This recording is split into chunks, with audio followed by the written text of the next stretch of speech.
Well, big up, and welcome to Liverpool 12-man show. Welcome back, Reds family, as always, to another action-packed got my words all scrambled. Edition of the Liverpool 12-man show. Got to get myself straight here. I was just a little bit off center because just as I was going live, JK popped into the green room, and I was about to say hello to him, but we were already going into the music. Yeah. So big up to all that are joining us. We got JK in the house with us. We got Baz that's going to be making an appearance today as well. Oh, nice.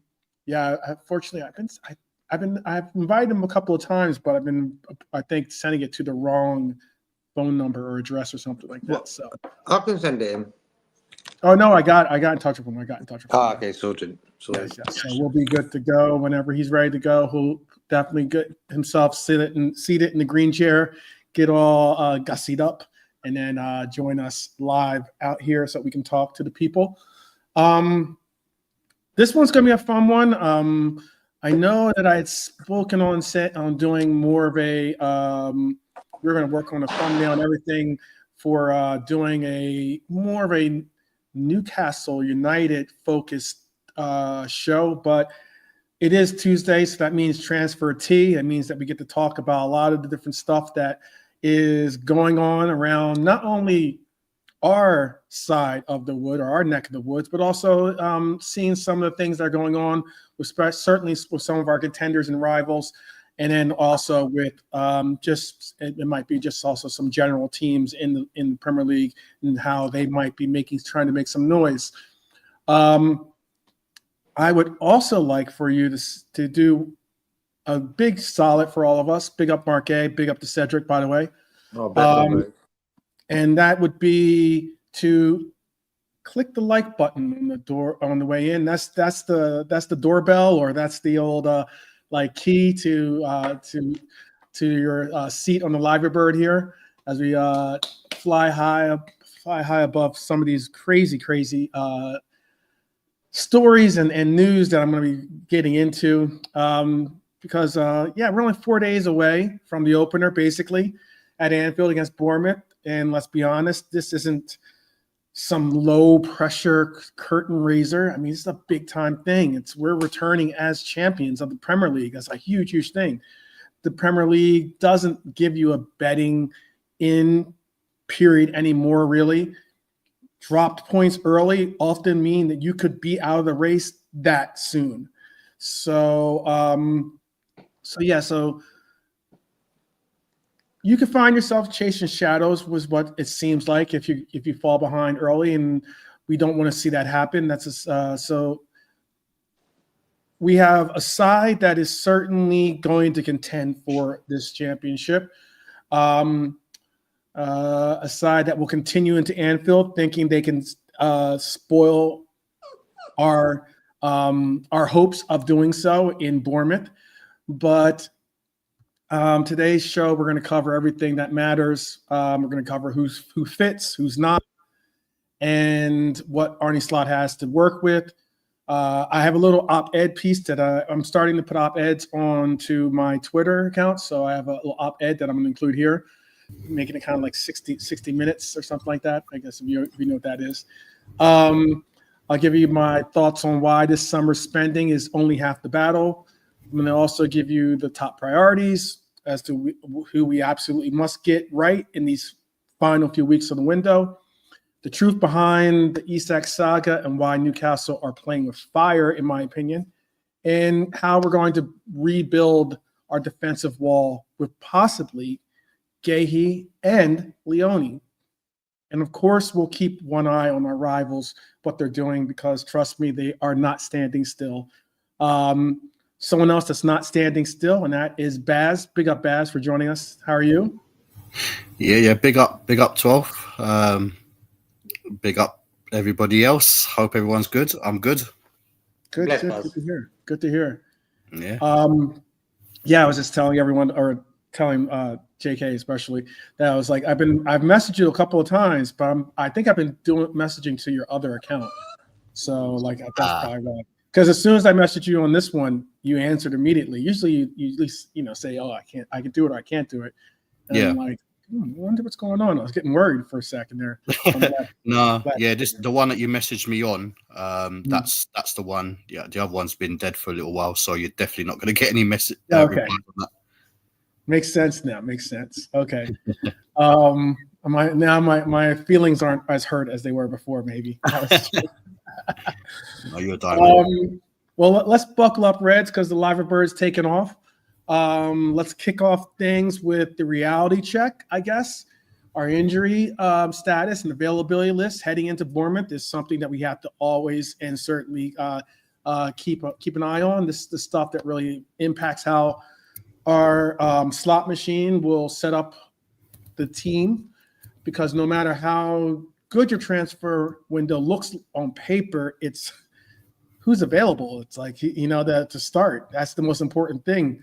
And we need a solid starting 11 on the day that wins, or a solid starting 11 on that day will get us either a win or will push us towards that loss. And I don't want to see that happen on Friday. So we have Ryan Gravenberch suspended after the red card against Palace at the tail end of last season, obviously. Add to that, he missed the Shield due to the birth of his child. Congratulations to him and his wife on that. And he won't be back until that following, which is a nice little break, but August 25th against Newcastle is when away fixtures when he'll be back. Be enough time to get him incorporated in the training and the likes for him to be ready. Let's get back to beyond the suspensions. Let's get to the players that are available but haven't shown up, and that is Kostas Tsimikas. He's not injured. He was left off the Shield squad. Forest are sniffing around. We've heard numerous other teams, by the way. I mean, a lot of teams are very much interested in Tsimikas. Kirkas has been signed, obviously, to our left back flank. Robbo is still there, who the grizzled veteran of our team. So honestly, I think his days might be numbered, and maybe that's the reason why we didn't see him a part of the squad on Sunday. Next on the other flank, you have Conor Bradley. He's the only one that I guess you could say is a major concern, primarily because he is someone that could be a real, genuine starter for us. I generally thought Bradley could nail down the right back spot after Trent left, but he's picked up a knock in training, missed 2 matches, and now Frimpong's making his case with a goal, obviously, in that Sunday matchup and strong performance against Palace. He's looking like the favorite to say, hey, this could and should be my spot. So still, we need Bradley back for depth, regardless of whether it is his starting spot or not. Then we move on to Joe Gomez. Joey G. Oh, man. Our longest serving player on this team is out with an Achilles issue from the Asia tour. He's in a race against time for Bournemouth. I don't know if he'll make it back for that game, but history tells us these little knocks with Gomez can stretch maybe a little bit longer than we want to see them. Then you have a fan favorite, at least a favorite of mine, and I think maybe a favorite of yours in the chat, or maybe even on the panel, and that is Stefan Bajcetic, one of the brightest talents, I believe, to come through our ranks in recent years. But he has a hamstring injury. He picked it up on loan at Las Palmas, has kept him out, and he hasn't even played for the U21s yet. So this isn't panic territory, don't get me wrong, because of the list of players I've mentioned. But Slot's early season squad management will be tested big time with the sense of who we look for as depth on our bench. And you could see that we were really up against it in that Sunday matchup. When you looked at our bench, didn't look as strong as some of us wanted it to be. Didn't have as many options, at least. What I mean options is not just all those players are good for good reason, but we didn't necessarily have the options for. We didn't have, for instance, we didn't have any center halves on the bench. We didn't have any strikers on the bench. So when I meant options, I just meant like there weren't options to do like for like substitutions for that game. And I don't want to see that happen for us against Bournemouth. So given these absences, which player or area do you think Slot should focus on strengthening in the Bournemouth match?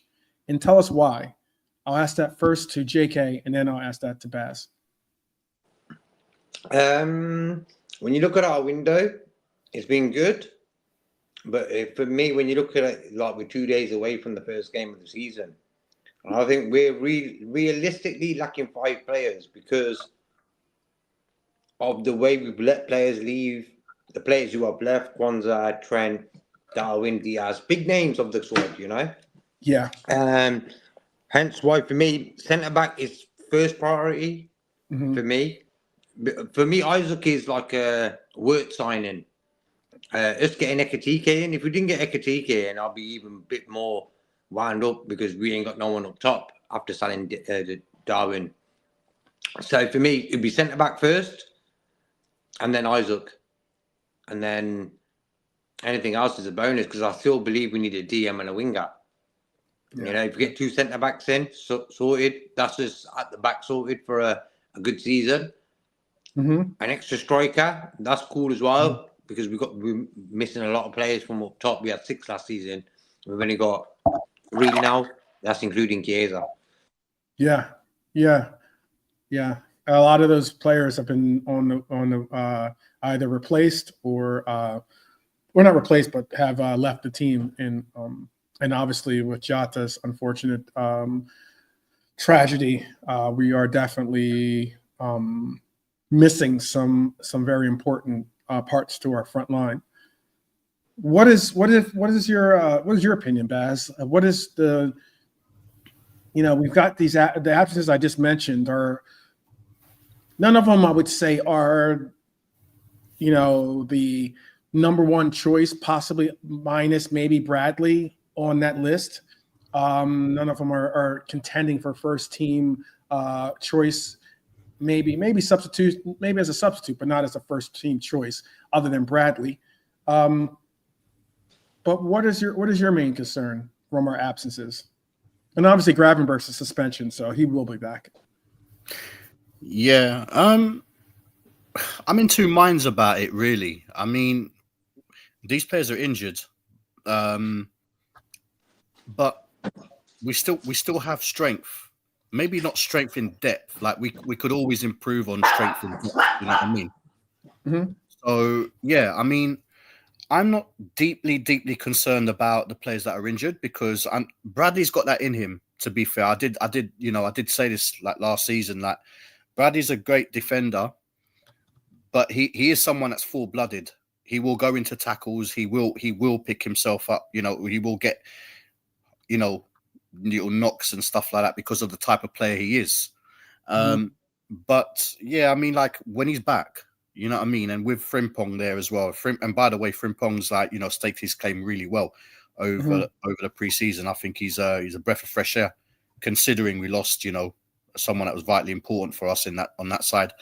I'm not deeply concerned.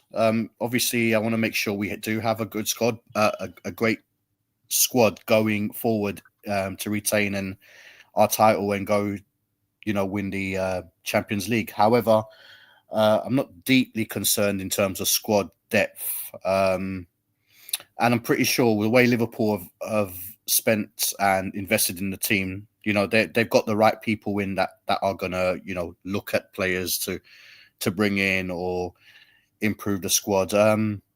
However, having said that, we definitely do need. I am concerned about the strength and depth in terms of our centre backs. I'm quite old fashioned in the sense that with Ibu potentially, his contract's still not there, or there is obviously issues going on with his contract. For me, we have 1 centre back next year. We definitely need to bring in someone like Guehi. There are obviously links with the young Parma defender, Leoni, I believe his name is, who I think is brilliant. I definitely would like to see a couple of centre backs coming in first before Isak's deal. I'm pretty sure at some point Isak will be there. I think they're waiting for the difficult one till last. I think they'll try to get in Guehi now. They're focusing on that. If they can bring in, Leoni as well, that would be brilliant. If they can't, then get Guehi in and then just deal with Isak.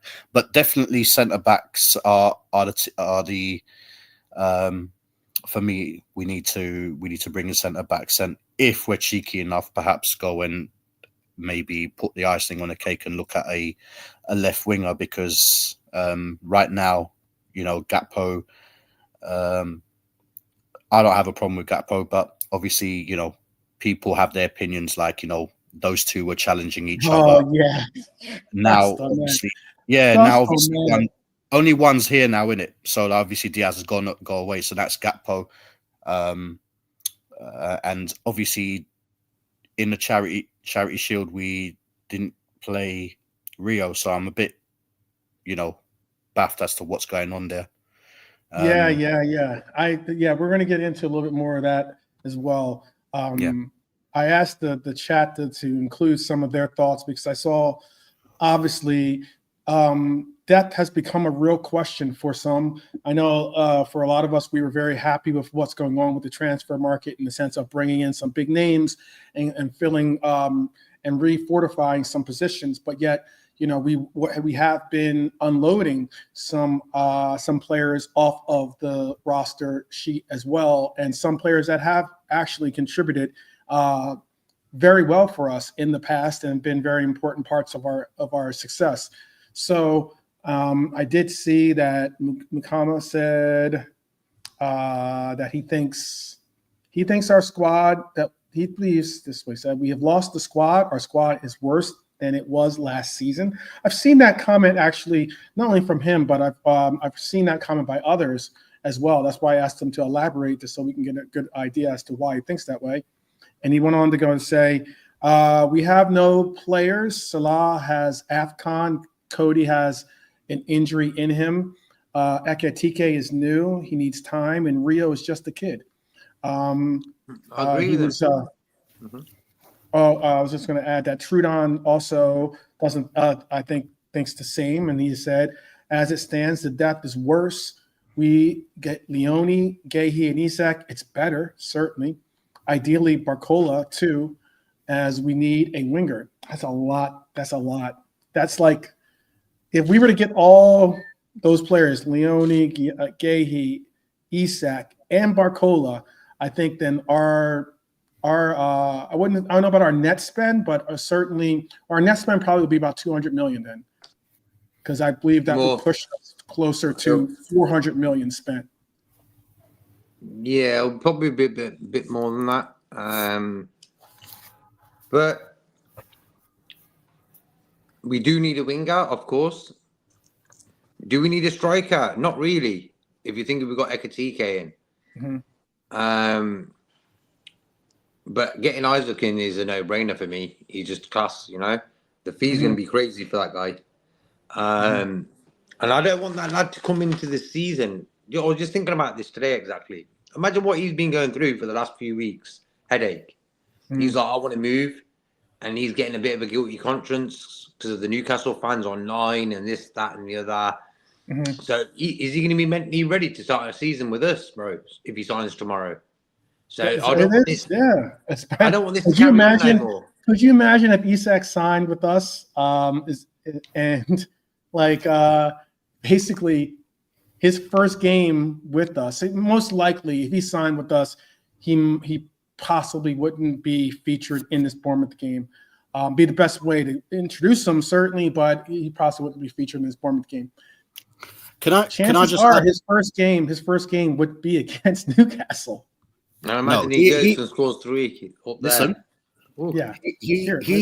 he definitely ain't playing against Newcastle. Let's be real about this, yeah. And even if we did sign him, he ain't playing against Bournemouth either. But I'll just ask this, yeah. Wait, hold on.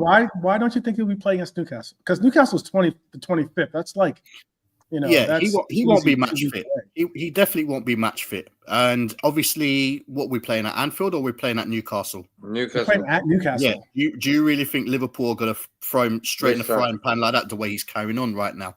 But look, I think it would be definitely drama. That would be must-see TV. No. Listen. We've got a duty. That would be Liverpool have got a duty. TV. Are you kidding me? Liverpool have got a duty to look after their players, innit? And do you really think? And with Newcastle, that game could just destroy him straight away because he needs time to bed in. But anyway, the thing that I have is like when Ekatika came off in a Champions League, we had no striker. So we definitely need a striker. Sorry, Jake. I agree with a lot of that. But I mean, obviously, I'm a bit concerned about that side because if, God forbid, Ekatika picks up an injury now, we ain't got Nunes no more. We ain't got, obviously, God rest his soul in Jota. We've got maybe Will Wright and what's his name? Double W. Jadon Dans and Salah. Obviously, they played 2 10s when they took Ekatika off, and we were toothless. So toothless, bro. Yeah. Yeah, so I definitely need to see a striker come in, even if we can't get Isak in. Yeah, go and put a bid in for Mateta. You know what I mean, for a time being or something like that. Nah, not for me, bro. So who would you sign? No way. Who would you sign if there's Premiership? That's Premiership proven right now. That's going to cost realistically. You know why I'm poo-pooing on that one is because Mateta would be a complete stopgap for us. He would not be someone that you look at as being long term, and he would. No, but that's my point. That's my point. You buy someone that's gonna be a stopgap that is good enough to play in, and when you play Mateta, he's going to be perfect to hold the ball and stuff like that. And if you can't get Isak in, then who do you buy then? Because you're going to need to buy a stopgap because there's no other strikers out there. Essentially, do you see what I mean? I see what you're saying. I definitely see what you're saying. It has been a unique strategy that we've been doing, very different from what we've seen a lot of other teams do. For instance, most notably Newcastle, because the Newcastle hasn't been really they've been trying to get their players in before they sell their players, as opposed to us. We've been selling players if we get the right price or get someone that offers us the right price. We're selling the players, We're not waiting on whether Eke, we were selling Diaz long before we even had the Eketike deal solidified. We were selling, we were going to be selling Nunez obviously long before we tried to do our best and due diligence to get the Isak deal finalized. I would say it like this. Finish what you guys say. Yeah. No, I was just going to say, honestly, yeah, there is a possibility that we do not sign Isak this window anyway, yeah? If we be realistic, yeah? If Newcastle want to say, listen, you're 3 years into, you still got 3 years contract, you ain't going. And yeah, if you're chucking your teddies out the cotton that year, you are going to stay and rot in the reserves. They can do that. However, obviously, it don't look good for them. But who you need to bring in someone. Who are you going to bring in? You're going to need to bring a stopgap because there's no one else out there. Who's available that we could potentially get? Because Isak is going to come to Liverpool. Make no mistakes about that. Just don't know when. But who are you going to bring in? You need to bring in someone like a Mateta because Mateta is Premiership proven. He's got goals in him, and he will sit on a bench at Liverpool. You can't, we can't rely just on Eketike and potentially play Salah forward or even Gakpo because if you play Gakpo, he's played forward before. There's no way that we go into this season. We got a problem. We got a problem. We need to address lone striker. If that's the case, yeah, we are going to be definitely issued. But I mean, if that's the case, then we need to bring obviously in a winger so that Cody can play that striker role. Or look, I mean, we could have something of a player in it. In that we had. It's not exactly the most comforting thought, but I mean, we did see him play the position once before, but we could maybe utilize Chiesa. I know it's a big if. But let me just tell this. All right, so I had this op-ed, and this maybe goes to the whole delicate balancing act. I did just see High Lord put in a quote about I have your comments starred too. A bunch of you put some really great comments, so I'm going to get them included as well in the conversation. But Hyler brought up this thing about net spending. Did you know? And that's net spending, meaning in the most like elementary form of it all, like as in before we get Terry or something like that jumping in saying there is no such thing as a net spend. Like what we're trying to just say is money in, money out, not including obviously the money that's included with their salaries and the likes and the agent fees and yada yada yada. That's a lot involved as well. But he says, do you know that Liverpool is only the 6th most net spending team in the Prem? Thus far, Hughes and Edwards are good at their job. That's what he's saying. I was just going to bring up and let me level with you. Let me level with you with this comment. And this is what I had to say in this op-ed.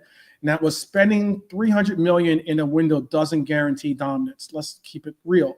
It gives you better tools. Whether you know how to use those tools, that's the real test. And that's what we'll see if Arne Slot can do now that he's been retooling this team to be a more accurate vision of what he envisions. Florian Wirtz and Hugo Ekitike gave us that dream debut link up at Wembley. It was really beautiful to see. Wirtz with the 100 million plus price tag, finding obviously the 69 million pound man. The score 4 minutes into this game. It was beautiful, but football isn't just about a highlight reel moment. It's about control. It's about balance. It's about resilience. Slot's post-match comments were telling, though. He said, we need to do better defensively. That's not scapegoating Kostas or even Frimpong, who did score. Both have shown some quality. I would say Kostas had a subpar game, really, but I thought Frimpong had a good one. But it acknowledges that football games are won as much by shutting the door as by blowing off its hinges. And here's the other layer. With so many new faces, the gelling process is a living thing. That's something that I think that people overlooked, and why when you hear people say, oh, well, we got to get this person, that person, this person, that person, this person, we got to let this guy go and let that guy go. That's a lot of moving parts.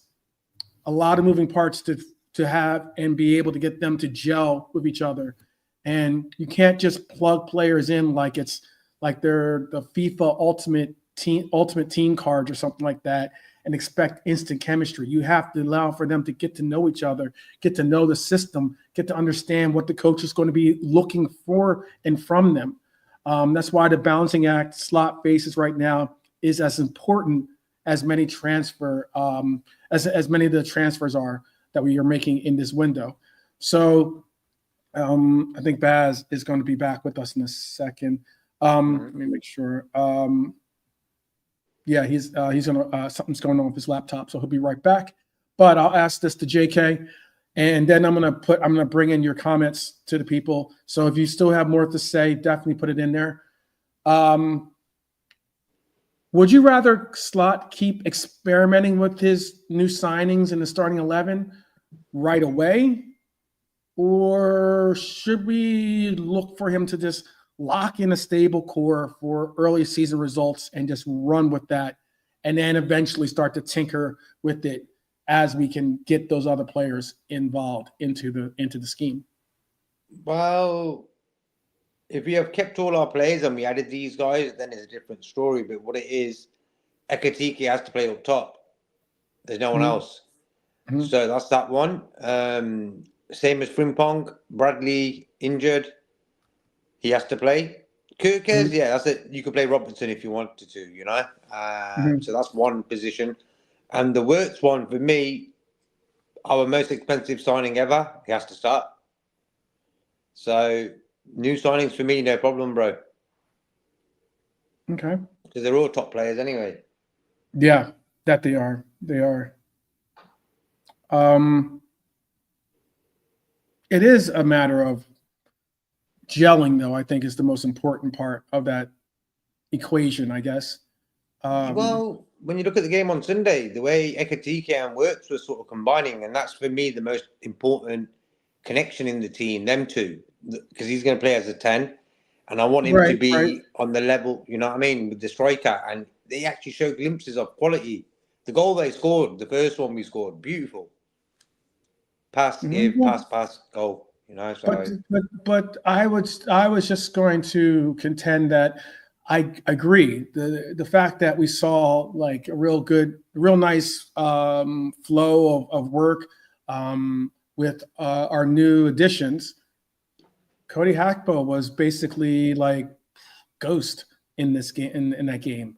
Him and Salah, yeah. Salah again, or Salah as well, pretty much like a non-factor in that game. Could be even the reason why like he missed his penalty. Maybe it's because he wasn't like in the flow of things, just feeling it. I would even go as far as to say you made a comment, and I agree with your assessment, and that is that scoring isn't a real concern for me. I know we spoke on that. We have to get another striker, that we should get another striker, yada, yada, yada. But thing is, though, we're a team A that gets our goals primarily from our wingers. So as long as our wingers are connecting, we can ascertain some goals from our team. But then even going further than that, now that we have a striker, and especially a lone striker that we're going to possibly try to incorporate as being a point person for us in getting us our goals, we'll still see goals from our midfield, whether it's McAllister, Dom, or maybe even Grav scores a couple this year. We're still, or Cody, Curtis. We'll still see goals, especially from Florian Wirtz, I believe, this year. So they're going to be outlets for us to score goals.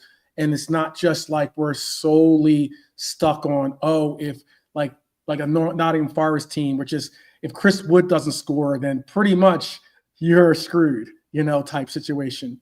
So like I am speaking about the gelling of what I'd like to see defensively from our pivot and also possibly from our back line. Our back line has to be stronger. It has to be more communicative with the way that we're dealing with the offside trap, with the high lines, with us trying to continue to put pressure on different things. I think that's a bigger issue, and that's why I'm saying the gelling, and that's from obviously Ibu and VVD. They already have a partnership together. They're one of the best partnerships in the Premier League, in a lot of people's opinions. But they also now have to take two wings, two flanks, and have them be able to communicate as to how defensively they're going to split the share of duties. Like as in, and also just between the two of them, there can't be any miscommunication. They can't be going off and and playing the likes. There was a comment I will give. There was a comment. I'll bring it up real quick.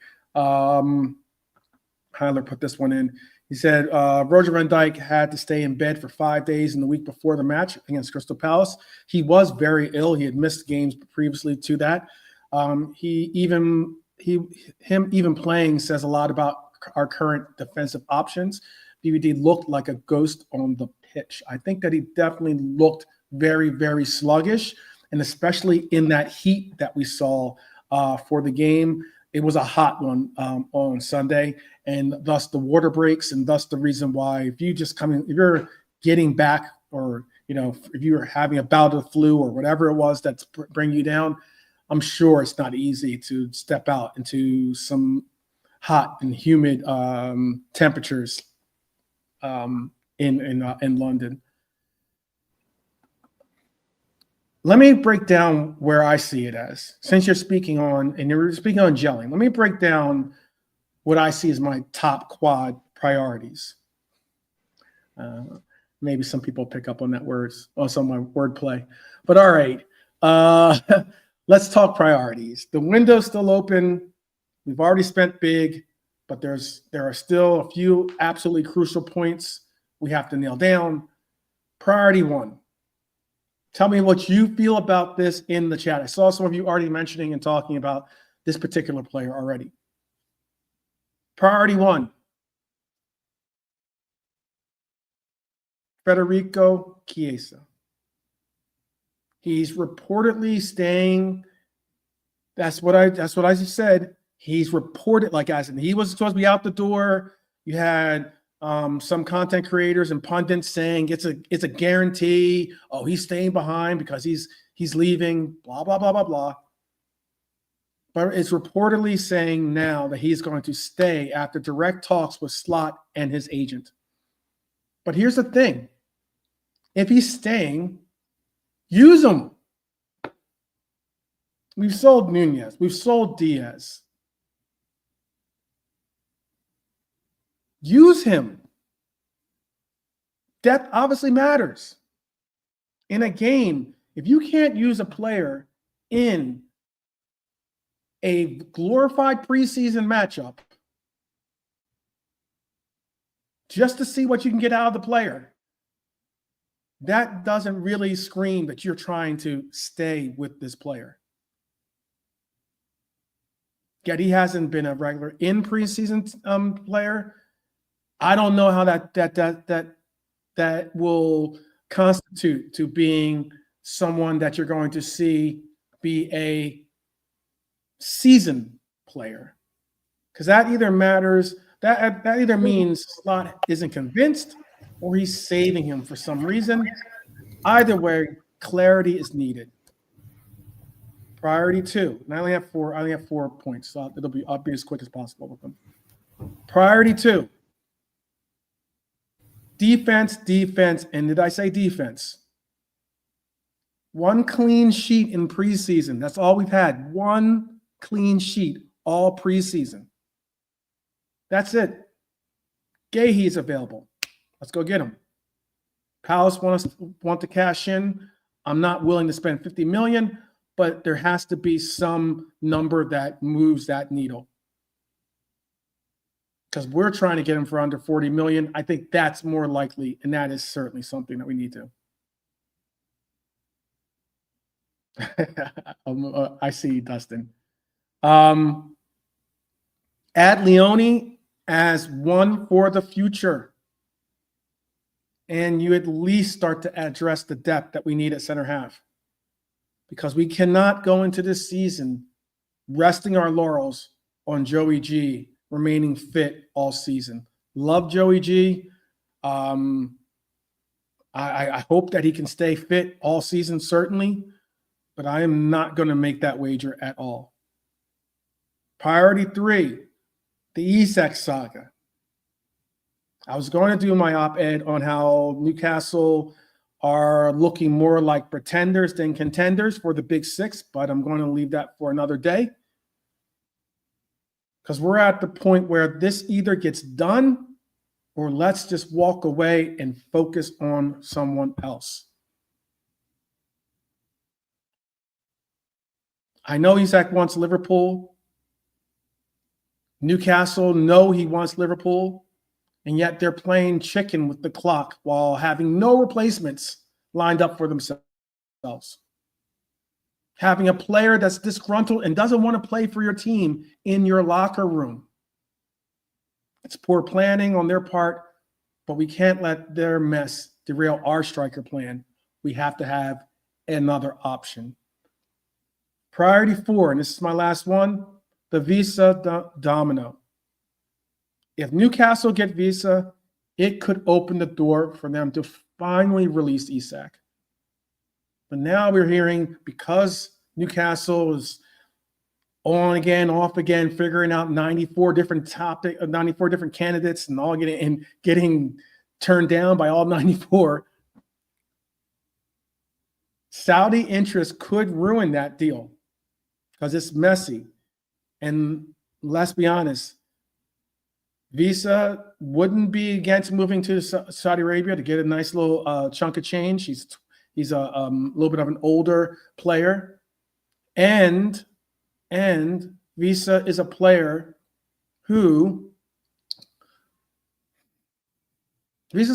that you need to get him into your training and get him situated with your team, because you want him to be gelled with your club and the likes. And it's messy. The longer it drags on, the more complicated it gets. Let's be honest, Brentford's going to want whoever is the biggest whoever's the biggest benefactor, that's probably who Brentford's going to go with. So I have this question for the panel. If you had to pick just one of those priorities I listed, which priority would you focus on before deadline day? And you can tell me in the chat too which one you think. Which would give Liverpool the biggest impact this season? Baz is back with us. I'll ask Baz that question from the gate. Hopefully his mic is working. Big up, crap. By the way, big up. You there? Can you hear me? Baz? Yes, I can hear you now. Yep, we can hear you. Or we could hear you. Oh, now you're back on mute. All right. Well, while Baz works that out, JK, are you with us? Yeah. Which one of those priorities is your biggest? Oh, yeah. Okay. All Go on then, Baz. All right, my laptop's Yeah. missing a back. No problem. No problem. That sounded like some old school hip hop It's song. like, I know your laptop's got the hiccups apparently. Baleba is almost a lost cause. He is almost a lost cause. I'm sorry to say that, crap, but Baleba's a lost cause. Baleba, if anything, is going to move on to one of two teams, most likely. And one of those two teams is most likely going to be in Manchester. So I'll get more into that in a second. But Baz, is your mic working yet or no? Nope. All right. JK, while Baz works out his microphone situation, which one of those four priorities is your biggest priority?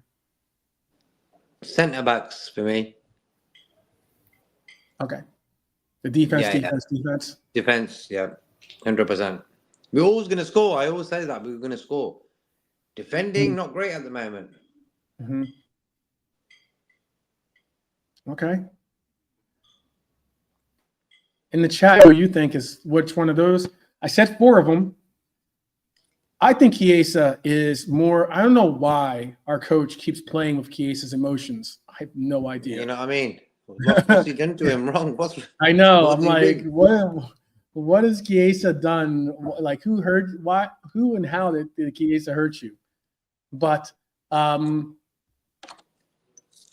I think Chiesa is a priority. I think that it can really bring us. We're all talking about the need, or at least myself, and I know JK has been speaking on this, and that is our need for a player that can hold the ball, be able to dribble. I saw my friends on the Kopish channel listen to the entire episode. They're going on about what is a dribbler. They're going into all these different things. It was funny. And they're trying to think about who's like a good dribbler or not. Cody Hackbo was put up as being a good dribbler by Drifty, but Cal did not think that he is one. And what was uniquely interesting about that discussion to me was the fact that we're speaking on how Lucho for us was that player that we could get the ball to and not worry about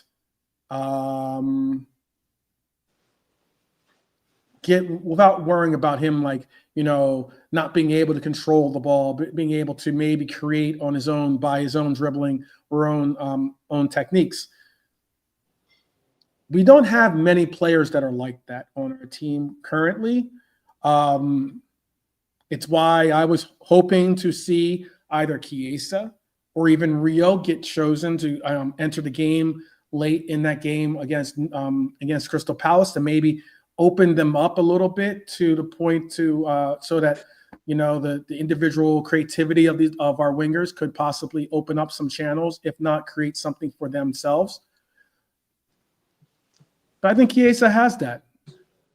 I'm not saying Chiesa doesn't have the speed that Diaz has, but I think that Chiesa has the ability to control the ball and be able to create on on the on the fly. The defense.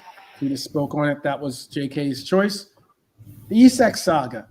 If you want to get a striker, there's one in Newcastle wearing black and white stripes. That's my choice as well, by the way. Okay. So, the defense. I'm going to keep my phone unmiked, and I just want to apologize, guys. I haven't used my laptop in a little while, so it's just been updating. It's been messing about. So, no worries. No worries. Bill, blame Bill Gates. How about that? We can blame Bill Gates. Or that is if you have. I don't know if you have an Apple or not. If you have Apple, then Chrome. You can. Yeah, you can blame Apple. But I don't know about that crab. That's a wild take. Do you guys think that? Did you guys ever really think that Chiesa is faster than Lucho? Nah. Maybe in his prime. Chiesa was rapid, but I'm not sure what's going on. Big up rest crab. Yeah. I don't think so right at this moment. I don't think he's faster. Crab is doubling down though on that he is. Okay. Hyler is giving us an update on the Leoni. So maybe the defense. The two priorities you guys think is important, or the most important of our priorities, is possibly that much closer. I know the Wissa domino might not seem like a big priority, but I mean, because that's more of a priority for Newcastle than it is for us. But I mean, like if that domino falls, then maybe other dominoes behind that would be able to get accomplished as well. That Isak Saga pretty much would be able to be answered. But yeah, can I just ask you guys a question regarding this Isak situation? Yeah, are you guys? I mean, the way he's carrying on, I don't know, like what you guys are seeing over there in the States, 12th man and that. Yeah, but the way he's been carrying on, are you happy with that kind of a player potentially joining? And before anyone says anything, yeah, I love Isak. I'd love him to come to Liverpool. But with what's been going on and how he's talking about he'll never play for them again and you need to be selling me. Are you guys happy with the kind of attitude he has?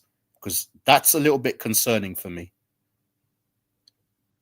I have an answer. I do have an answer. All right, I'll let JK answer first if he likes. Either one. Okay, I'll answer. For me, go ahead. quickly, I'll just say, I understand what you're trying to say, but he, at Liverpool, has got the same sort of chance as Barcelona and Real Madrid to win the Champions League and the Premier League titles in their countries. At Newcastle, he's got no chance of winning anything bar the League Cup. That's what they won first time in 58 years, 70 years. So it's a different sort of... I understand what you're trying to say, though, but he's thinking in his head, I could be the top scorer at this club for the next 5 years. The best he's going to get is probably Champions League qualification and an FA Cup.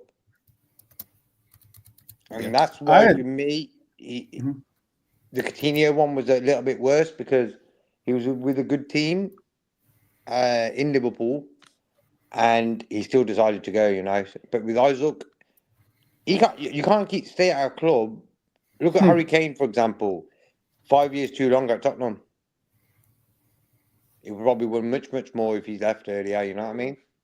So that's what, for me, is no problem. Even though I don't really like the drama that's been going on with this signing, hence why I need it to get wrapped up pretty quick because he's doing my head in now. It don't look good on him. And you know what effect it is going to have on his mental side, you know what I mean? Before the season starts. Let me piggyback off of what JK just said, primarily the Coutinho thing first. I understand. Coutinho was one of my favorite players playing for the club. I thought he was, the magician was certainly a magician for us. He was an incredibly immense talent that bloomed at Liverpool. And it was sad to see that he wanted to go to Barcelona, okay, and that he wanted to leave, especially when we had something really, really starting to build in Liverpool. However, I don't really appreciate the fact of him making up injuries to keep himself out of matches, But what I can say is this.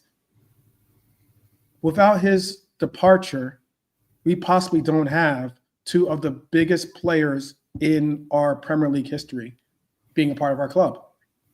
And that is Ali and that is VVD. The money that we got from that sale turned out to create two of the biggest players that create our spine of our club.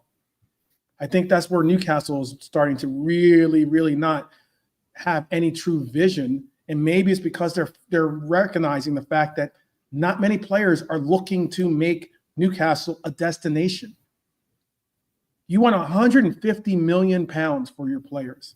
The players that you should be able to bring in for anywhere over 100 million should be players that can significantly change or improve your club. And why also I look at it like this is that it's very interesting because I know I've heard a lot of pundits, a lot of content creators, especially Newcastle fans. I've heard people say, oh, well, Isak is his what he's doing is poor behavior. Oh, he's got to recognize that he's got a contract and he's got to honor that contract. What happens when a team wants to get rid of you with 3 years left on your deal? He's done nothing wrong. I'm obviously I put the question out there. Mm-hmm. Do you know what it is though? Yeah. I look at it now and the contract thing, yeah, it means nothing. And we all know that nowadays. Remember what Newcastle were without him and what they've won with him. He's done more for Newcastle than, you know what I mean? Yeah, that's where I was going to go. That's what my thunder, but yeah. Mm-hmm. Yeah, no, you're right. But I'm just like obviously just going into it. It's just like I don't care. I mean, his attitude and whatever. It's not even an attitude. I just think it's someone that like people are saying that we can offer him more than Newcastle, and that's not disrespect. And like you said as well, 12, we sold Coutinho, yeah, and we got some brilliant players that brought us in. That brought us to the stages that we're in. And I think Newcastle need to really be realistic and think about this because it's just not going to set themselves good. Because when they are eventually able to spend money and they're just jailing out players like that, yeah, it doesn't show any class, does it? Who's going to want to go and play for them? Mm. I get that's no, it's going to. It's going to have a negative effect towards Newcastle the more they dig their heels in the way they are. What I was going to get at is this too, and I know that Pops is saying we have two examples. I'm using the good one. I'm not using the one where we sold Suarez. Look, you know what? I didn't really mind selling Suarez. I get that Suarez was a phenomenal player, all well and good, but he was also a racist, so I didn't really care about it. If you want to ask me personally, that's just my personal. Like, as in, he was more headache than it was worth at times, biting people, saying racial comments, like that stuff was unnecessary, and it was more of like, am I willing to, hold my ears and close my eyes to the fact that this guy is a phenomenal player, but yet he's still a very large distraction off the pitch and even sometimes on the pitch? No, sell him, try to get whatever we can and replace him with something adequately sufficient. Not saying that I don't appreciate his goals and everything else and yada yada, but it was just when it comes to Suarez, I'm not necessarily up in arms at it. I felt very differently than with the Coutinho situation. But this also comment right here was interesting. This is something that I showed this clip to JK, Nalante, and Lee backstage, and we were and it was that True Jordy said on his show, if Isak got a career-ending injury, he would have no sympathy from him. And the reason why he says things like that is because he said on that same, I don't know if it was on the same show or not, but on one of the shows that he had where he was dealing with this situation, he spoke on the fact that Isak should be humble to Newcastle because Newcastle gave him a platform. He said that Newcastle is the only reason why any team is even remotely interested in his skills. And I'm just like, wow, man. Big up to Newcastle. But that is really taking it another level. That's absolute rubbish. No one wants to even sign for them because they're worried about Isak going. So, nah, blood. They're chatting bare crap, bare was. Yeah. And what I was just trying to get about is that, like, because I know Pops was saying you can't force a player out that easily. How many have some of our fans been trying to sell Mo to Saudi Arabia?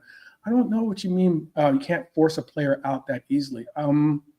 I was just going to go with and Pops. I can send you the link because it looks like you do have some very passionate opinions on this. But what I was going to say is, I look at it as we're quick to say, oh, the player has no right to want to move. But as soon as the team wants the player to move, everything's a different story. Exactly. That doesn't make sense. It's why Jurgen Klopp said that direct quote about they don't actively look to move players or just like, all of a sudden show up and be like, hey, we're trying to like move you, and have players find out in the journals or be called into the office and be told that we're trying to move you because we want to do this and do that. Conversations about players being moved on from, at least during the Klopp era, were conversations that the player initiated. I've heard so much about loyalty and about wanting the badge, and I'm all about, like, I'm not Player FC, I'm Liverpool FC. Okay. But at the very same time, these players that make up the team, if they don't want to be there, I don't want them to be there either. Yeah. That's what the manager said. That's what the manager said as well. But there is one thing though. There is one thing in all of this, yeah. He hasn't asked for a transfer request yet, has he? So, big up Rasta Crab as well. Like, there is journal things as well, and it might not be, none of this might even be true. No one's spoken to Isak and he said, I want to leave. We're hearing this from journals and respected journals, and some obviously that we don't know too much about. But he hasn't asked for a transfer request yet. So there is that to factor in as well. I mean, his team is putting it out for him. Let's be honest. I mean, that's how things are done nowadays. You might not actively say, I want out in the journos. There's no, you don't have a microphone being like, bun Newcastle, I want out.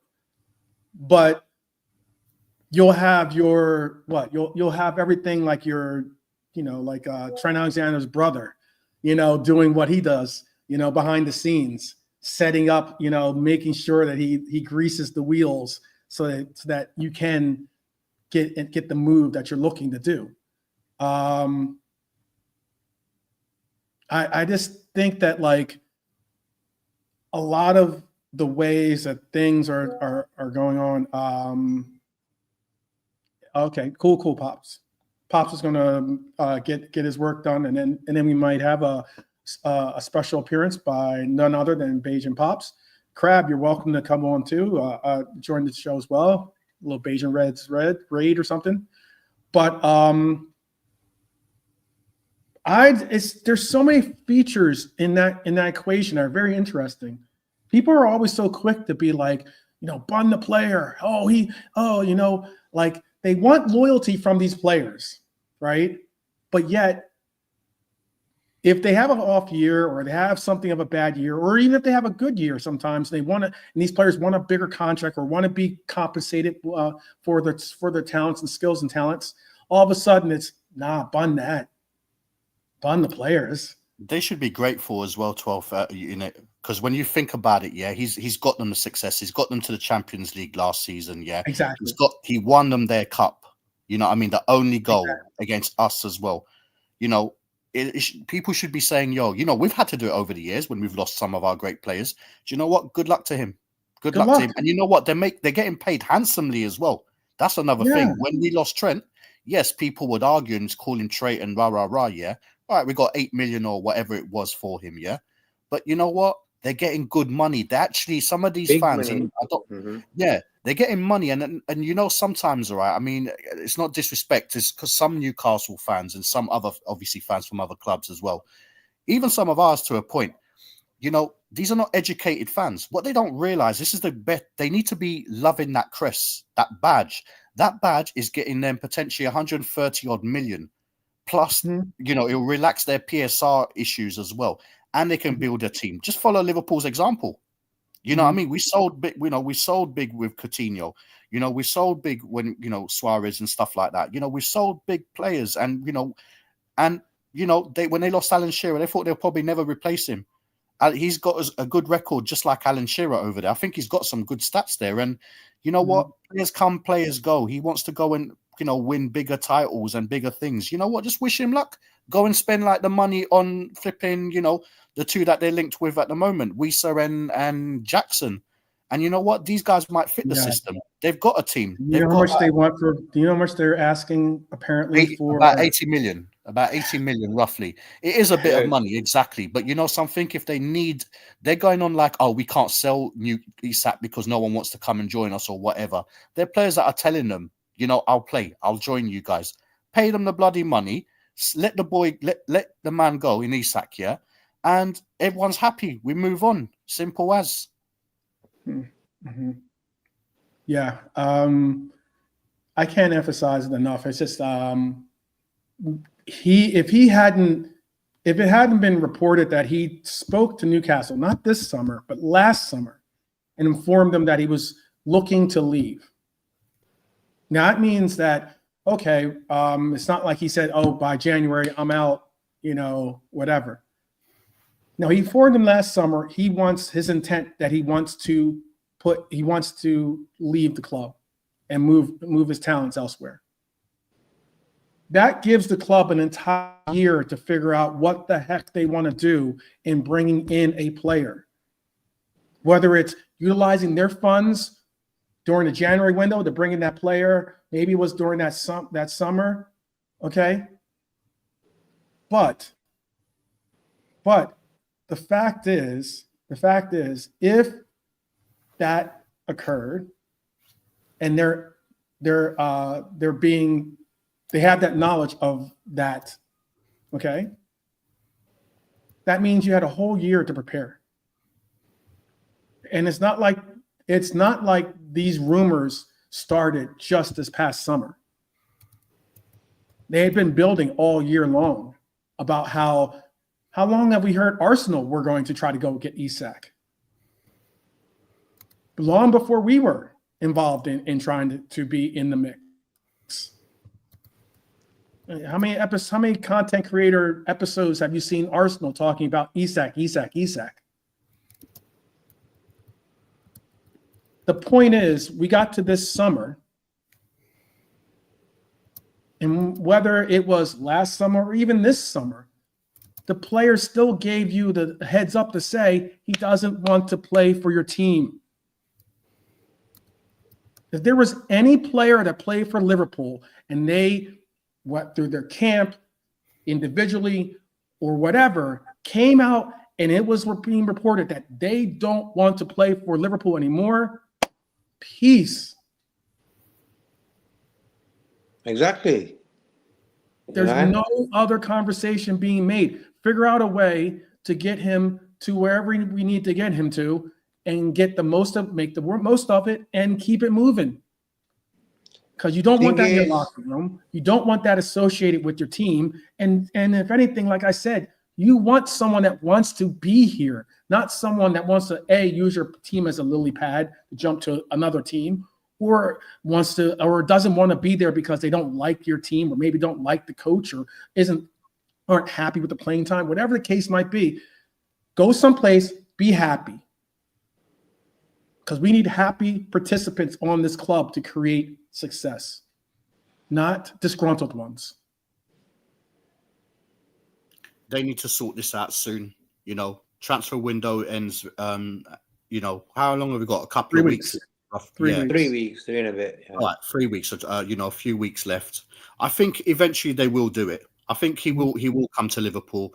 Again, that's what I was saying, like 12th man. Earlier on when we were discussing about will Isak play against Newcastle, will not play him, even if he was fit. They will not pay him because let's give their fans their dues. They make noise at that stadium. You know what I mean? Like big noise.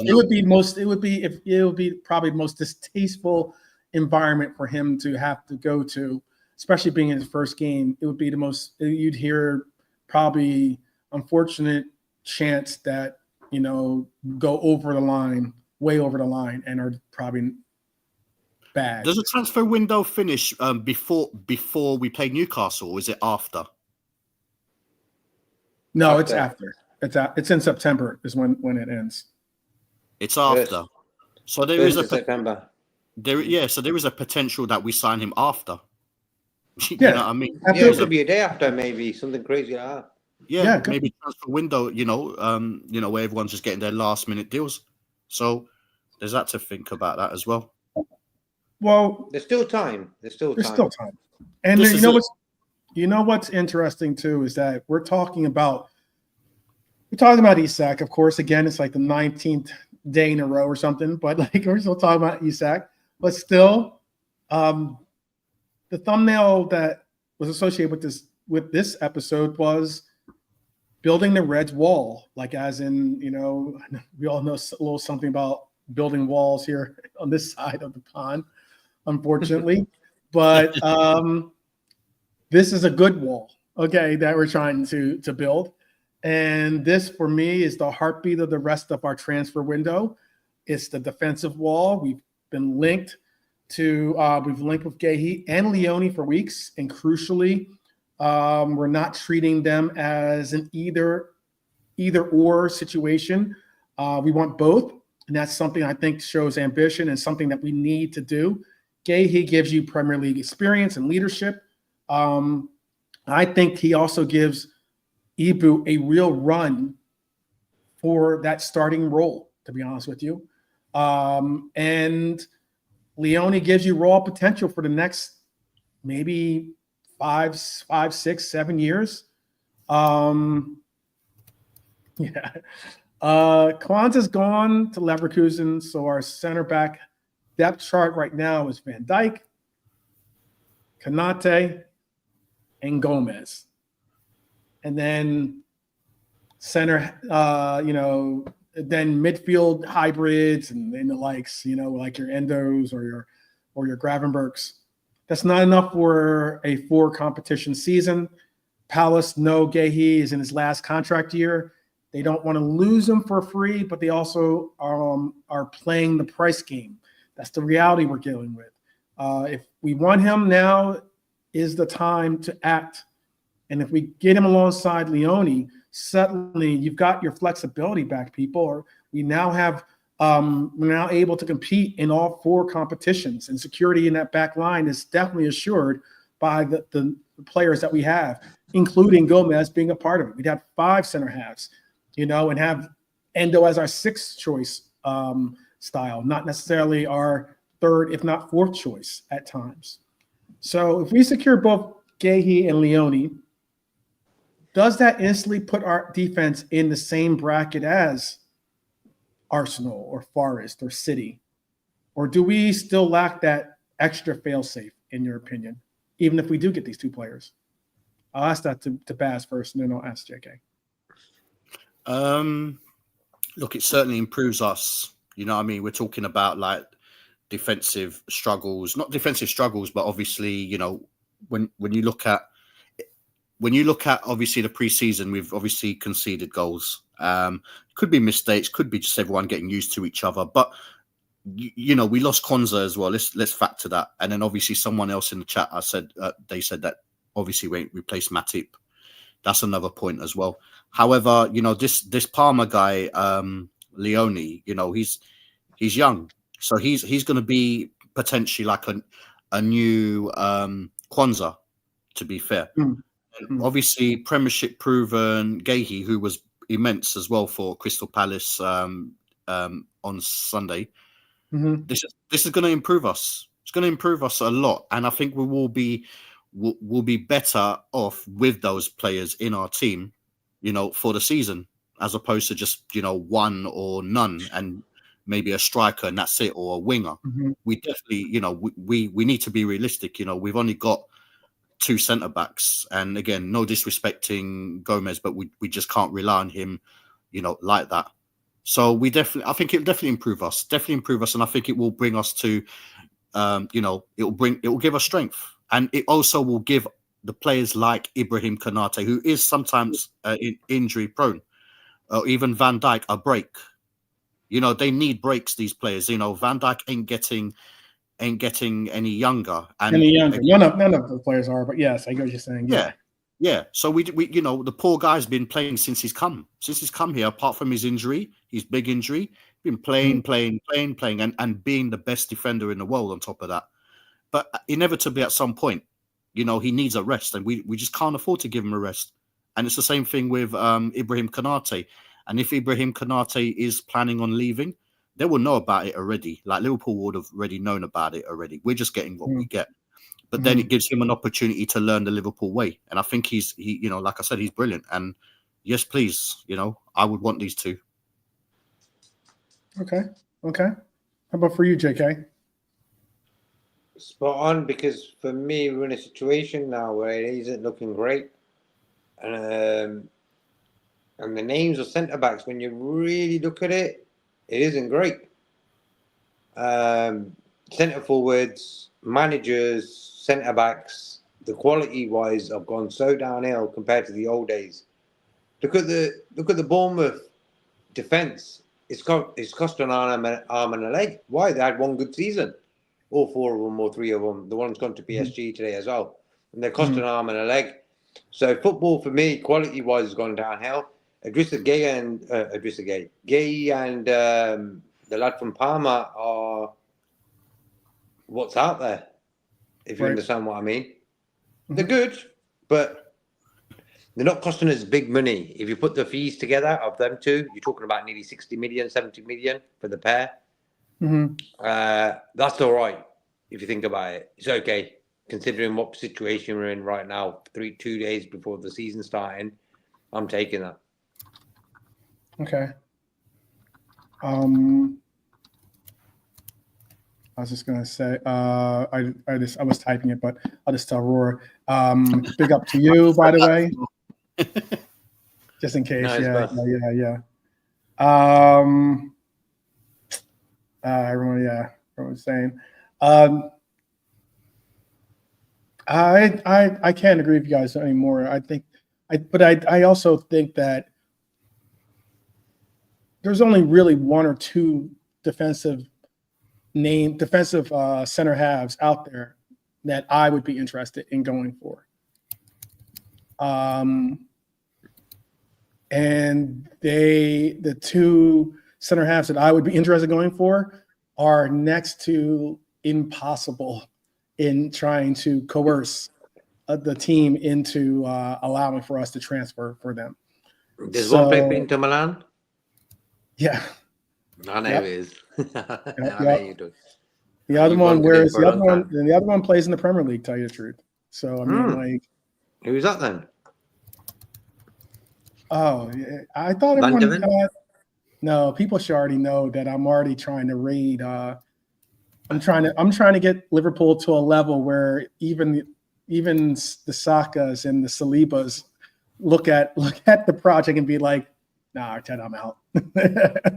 I'm gonna go over to. I want to stay in England, but I don't want to stay here." So, but it'd be great. I think that'd be awesome. I think that'd be awesome to get Saliba as a player here. Resign Ibu, get Saliba as a center half partner for the future. Transition from VVD and Saliba to eventually Saliba and Ibu. I already have the nickname set up for them. They'd be the French Connection. Oh, right, nice. So that was a movie back in like the 70s, I think, or something like that. It's a designer label as well. Was that? It's a designer label, French Connection, yeah. Oh yeah. There you go. But yeah, I don't think that's happening. So I know that a lot of us are looking at. I know you gotta dream big. You gotta dream big, right? 100. The streets telling me what's up. What I was going to get at is there's not many center halves out there, though, that I'm moving, heaven and earth to try to bring in as the heir apparent, much less maybe a third, fourth option. Because you got to see it like that. If you're going to bring in a player, like if you're going to bring in if we're going to bring in Leoni, I don't understand why we got rid of Kwanzaa, to be honest with you. That's just my personal perspective. You know what? Yeah, I think Kwanzaa needed a change. There's a lot of things that we don't see as players, as fans. There's fans, sure. Yeah, I think that's the only reason, because he wasn't a bad defender. There was other things going on, and I think a fresh start was what he probably needed. But we got a buyback on him anyway, so if he fixes his issues, you never know. Okay.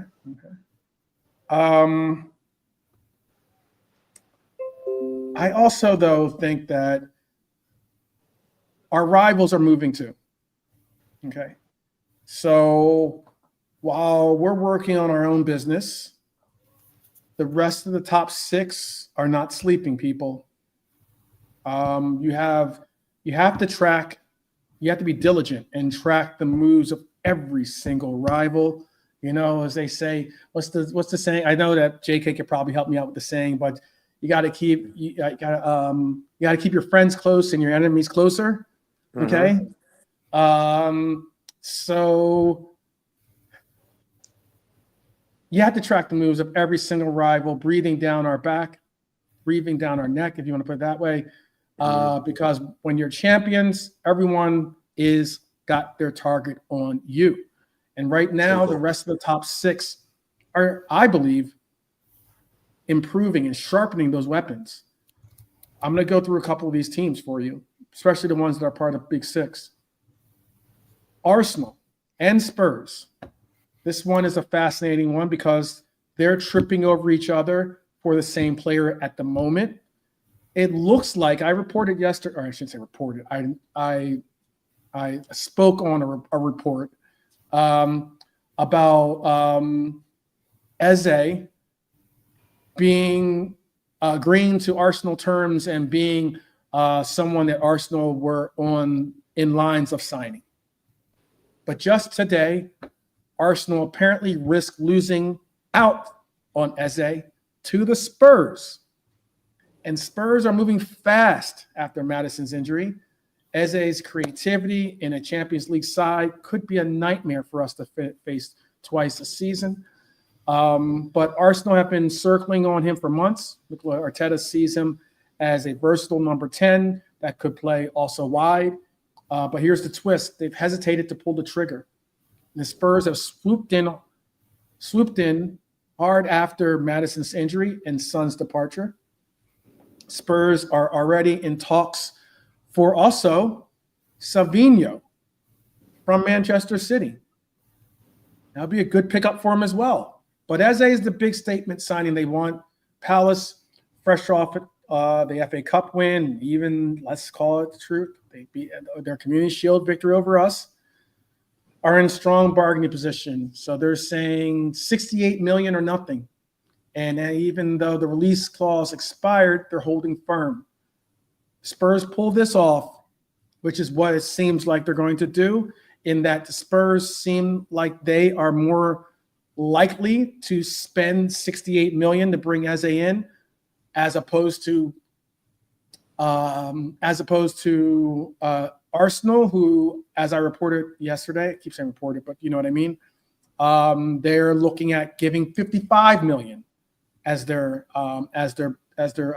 bargaining price. It'll be a huge miss if Arsenal miss out on this, because Spurs really do need this. Without Son, without Maddison, they need to have some type of player in their midst. And I think, if anything, I wouldn't be surprised if they go for not only Eze, But I wouldn't be surprised if they try and bring in bring in Elliott as well. It's a possibility. I think they get Elliott. I think Eze used to play for Arsenal, didn't he, before he went to Crystal Palace?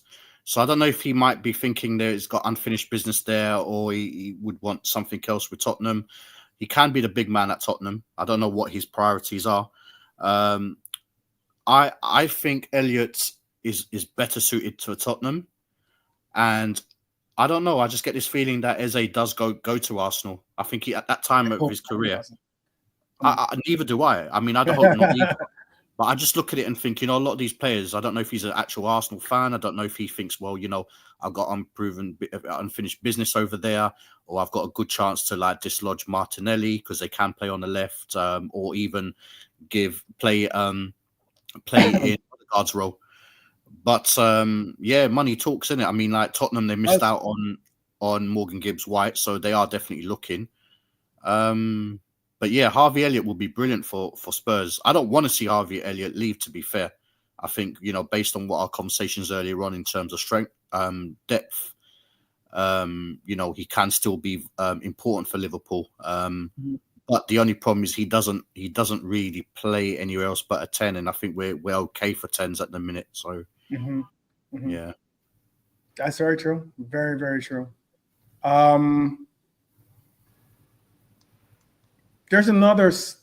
I spoke on this earlier. There's Manchester. We were talking about Baleba. I'll get into Baleba in a second. But please God, no. I don't want to go United, man. I know. I'll get into that in one moment. But what I was going to bring up, and this is something that might be just as troublesome to think about.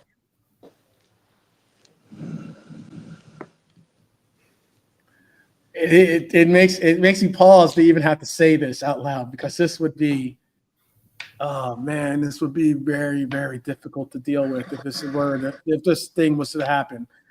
But let me tell you about this report that's just been out there. Pep's reportedly looking at not only Rodrigo, but possibly Vinicius Jr. Nah, but that's sinking. Nah, that's a bit too not in my eyes, mate. Now, Real Madrid are interested in Rodri. They are very interested in bringing Rodri to Spain. Okay, not saying it's going to be a swap deal. Not saying that at all. But they are interested in Rodri. They can maybe, make the books look right by being able to spend money that they're going to be getting in from the sales of some of these players that I just mentioned. But that's what it is. I know if Haaland, it's bad enough they have Haaland, bad enough they have Foden, bad enough they have Alvarez already, or not Alvarez, excuse me, Marmoush. But there are whispers, and more than whispers, I should say, about Rodrigo and even Vinicius Jr. Apparently, Real Madrid are reportedly open to selling Rodrigo for the right price. I know it's been somewhere in the form of 100 million euros. That's euros. It's about 86 million pounds is what they're looking for. That's serious money. It's a lot of money. But City have the resources, because City have been, despite buying players, have been selling players. Then there's Vinicius. This is because, I know it sounds wild, but the rumors are City have been having secret talks, not surprising that they're secret, which would be a direct gut punch to Madrid's front line, obviously, but one that they'll be able to bounce back with. It's not like they don't have a Mbappe up there. This is the part that really matters for us. City under Pep don't sit still after a trophyless season. They reload. And they not only reload, they double down. And if they add either Rodrigo or Vinicius, or maybe both, you can bet that by Christmas, their attack will be lethal. And I mean, they will be lethal. Could you imagine a front line of Rodrigo on the right, Junior on the left, and and Holland in the middle? That would be other settings. Liverpool's front line will be better. Sorry, mate. Still will be better. Yeah, only if we get Isak. But yes. We are. So for Liverpool, that means we can't afford a slow start. If City starts fast with an upgraded front line, we could be chasing them all season, and that's something I don't want to return to. I enjoyed having City breathing down our neck last year. I would like for that to just stay the same. I don't know though. 12. You know, I mean, Vinicius. I just think he's one of the poster boys for Real Madrid. I don't think they sell him. He's too important for them, in my opinion. I think he's more. I only real quick. I'll let you finish. But I was just going to say, I will only caveat that with the fact that there was talk about Saudi Arabia trying to maneuver some type of deal to get Vinicius Jr. And apparently he was remotely open to that sale, but because they were going to offer him some like redunculous salary to go and play in Saudi Arabia, but ultimately he decided against it and stayed with Real Madrid. Yeah, he wants Ballon d'Or. He ain't winning Ballon d'Or over there, isn't? Right. You know, he cries about these things. So I don't think he's going to be going anywhere.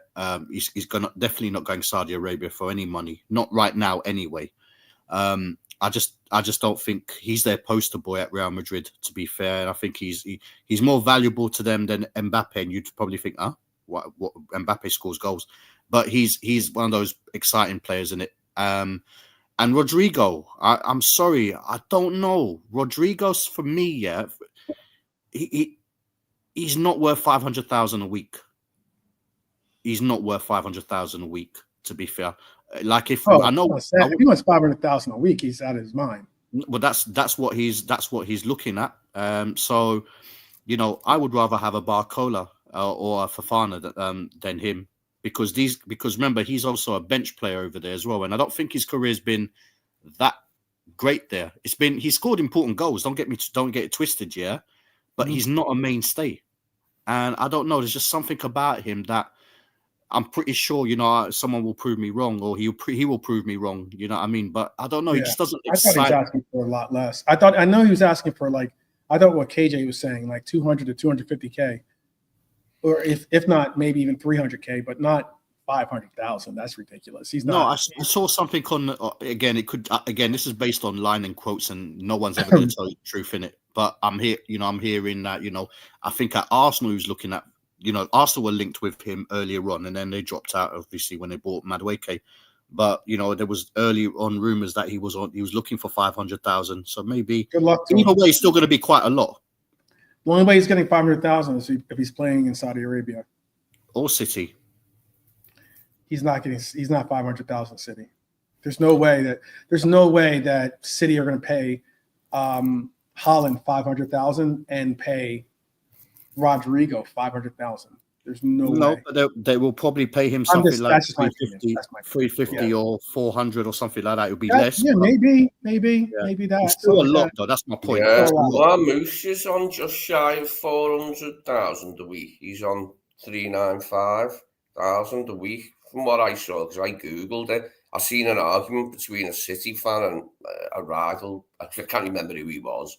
And he was saying how much he's on. The City fan was like, that's bollocks. And the guy said, just Google it.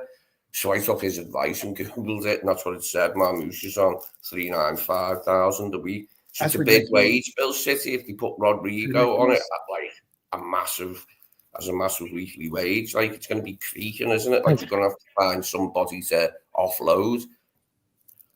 That's ridiculous. I mean, Marmouche is a talented player, but there's no way that you could pay a player close to 400,000, him close to 400,000, and even remotely think that you can move him on to another club. like you're taking a bath when it comes to wherever you try to unload him to, because I don't think that Marmoush is going to see out his career at City. But well, let me tell you this. That would be let me bring in Lee. Welcome to the show, by the way. Evening, mate. Evening. Okay. Yeah, big up, Lina Lante. And Alante, welcome to the show. Bomba. There you have it.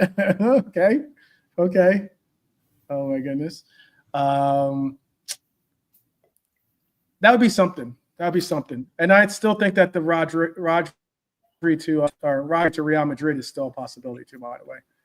But on the other side of Manchester, on the red side of Manchester, look, Amarin's rebuilding continues.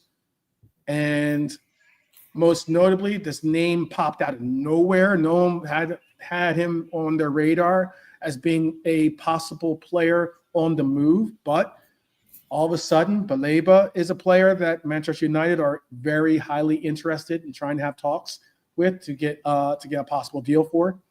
Donnarumma is on their radar, another player that apparently has decided that he is interested in moving on from PSG. I'll be as bold as to say that I think if Donnarumma goes to Manchester United, I don't think that their goalkeeping improves, to be honest with you. But 100%. all the same, and that's saying, I know it's saying a lot, but all the same, while there's still a work in progress, any injection of quality is something to be noted. And Baleba is a person that I think is a quality player, and quality to their midfield is something I don't want to see, because that'll just allow for Bruno to go further forward and be involved and have less responsibilities defensively and the likes. So we can't just look inward here, because titles aren't won in a vacuum. Obviously, you win them by staying one step ahead, or maybe like madness, one step beyond of what the others are doing, right? And Ruben Amorim's been busy, but their approach has been more, it hasn't been surgical, I think. But some could say that it has been surgical and not rather than scattergun, because they have brought in Mbeumo. They brought in Cunha. That answers a lot of questions in their front line for getting goals. And now the top two names on their list is Brighton's Carlos Baleba for midfield steel, and PSG's Donnarumma to bring real competition to Onana in goal. Baleba is valued at a staggering, and let me say this again, Baleba is valued at a staggering £104 million, and that is at this age of his career. He's young, he's athletic, has a skill set United midfield lacks, and they're also keeping an eye on a player that some Liverpool pundits and content creators are very, very bullish on, and that is they're keeping their eye on, as if they can't get Baleba, they want to pivot to get Adam Wharton. That's what the conversation is. Baleba is their first choice. Baleba, no, then Wharton, move on to Wharton. Now, Donnarumma's situation is one to watch. He was left out of PSG's Super Cup squad.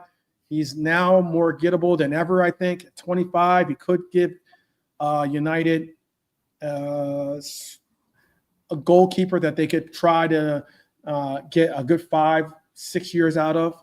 I don't think that Donnarumma is world-class level. Some might say that he is. I don't think so. But add that to their recent attacking signings of Sesko, Mbeumo, Cunha. And suddenly they have a rebuilt engine, a new look team. And that's something I don't want to see in Manchester United. How do you guys feel about what's going on in United? I'll start with Lee, and then we'll go through the rest of the panel through Nolante, Baz, and then JK. So Lee, what are your thoughts? United. I'm rather excited for them in quite a sick, twisted way. in that I want them to be really satisfied with their window by the time it shuts, and then for things to not go so well once the season starts. But yeah, as I say, I'm excited for them, mate. I've got big hopes for them this season. They aren't the hopes that their fan base will have, like, but, you know, I'm enjoying them getting a few players, like, just to get their hopes up. Yeah, I think it's good. Won't do us any harm, will it? Like, the miles back from where we are, so. Okay. That's an interesting angle. So Lee is thumbs up on them getting their players. Nalante. All right. How do you feel about it? To be fair, they've been good with the signings. I can't even lie. As much as I can't stand them as a club, the signings have been very smart. To be fair, I mean Blaber, but Blaber. I mean, again, I don't think he'll go only because, you know, number one, they ain't got the money to buy him. Number two, let's see if other clubs come into the mix. But, you know, listen, as much as I can't, you got to be given the signings have been shrewd. For where they are now, it's been shrewd. I want to disagree. I want to say no, they suck. But it is what it is. It's very interesting, the point that Lante said about them not having the money. I don't understand completely, and it's something that I've seen pundits speak live about how Manchester United were fortunate to have some sales occur that opened up their ability to sign Cunha and Mbeumo.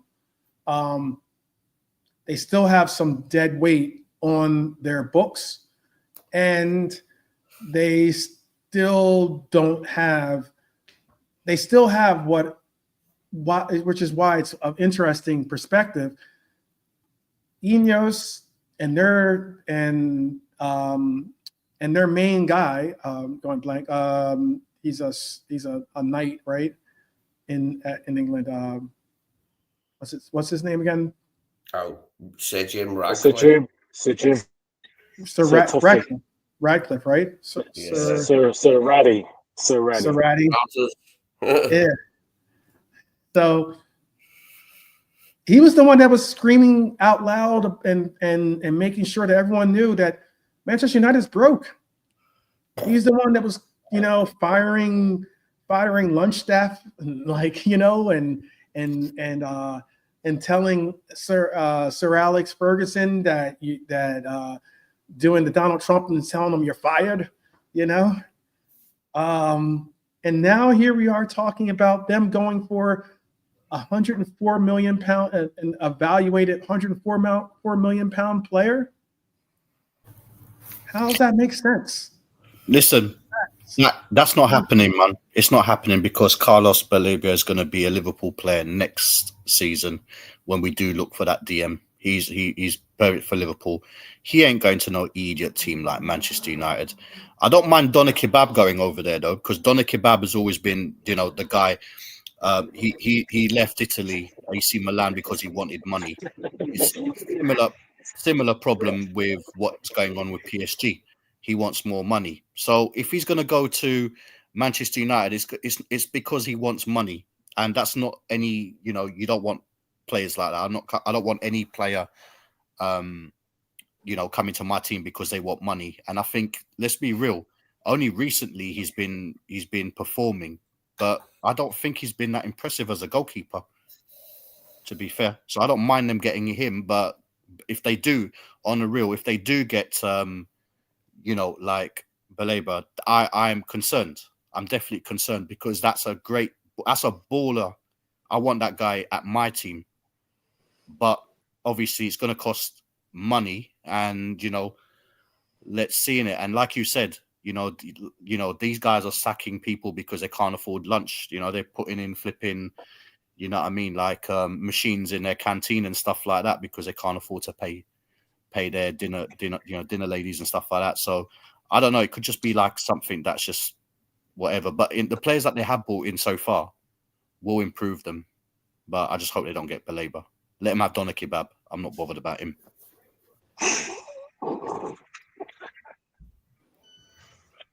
Okay. I think we have I think we have a Arsenal fan in the chat. United are a juggernaut. I'll admit that. Whether they're in contending for Champions League or whether they're out, which they are. Again, it's another. They make a lot of money off the pitch with their advertising dollars.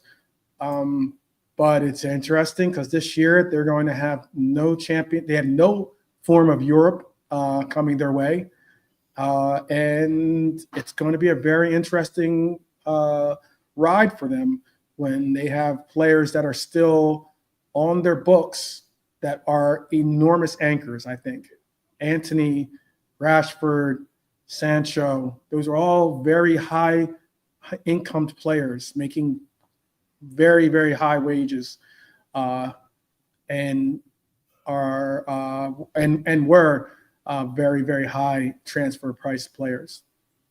But I'm gonna ask this too. We spoke on PSG.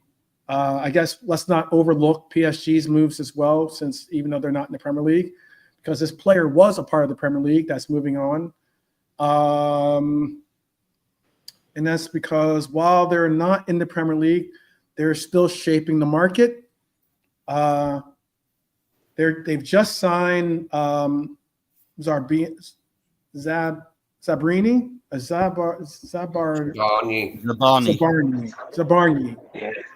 Good signing. Great defender. French goalie. I think he got a new French goalie or something. Well, they signed him from Bournemouth, where the team we're about to play. That's one of the reasons why I was bringing it up. But they signed him for £57 million is what the signing is going to be, making him part of a massive 147 defensive sale for the Cherries this summer. That's a lot of cash. That influx of cash could allow Bournemouth to reinvest before the window shuts. That's a big question where they do invest. It definitely provides.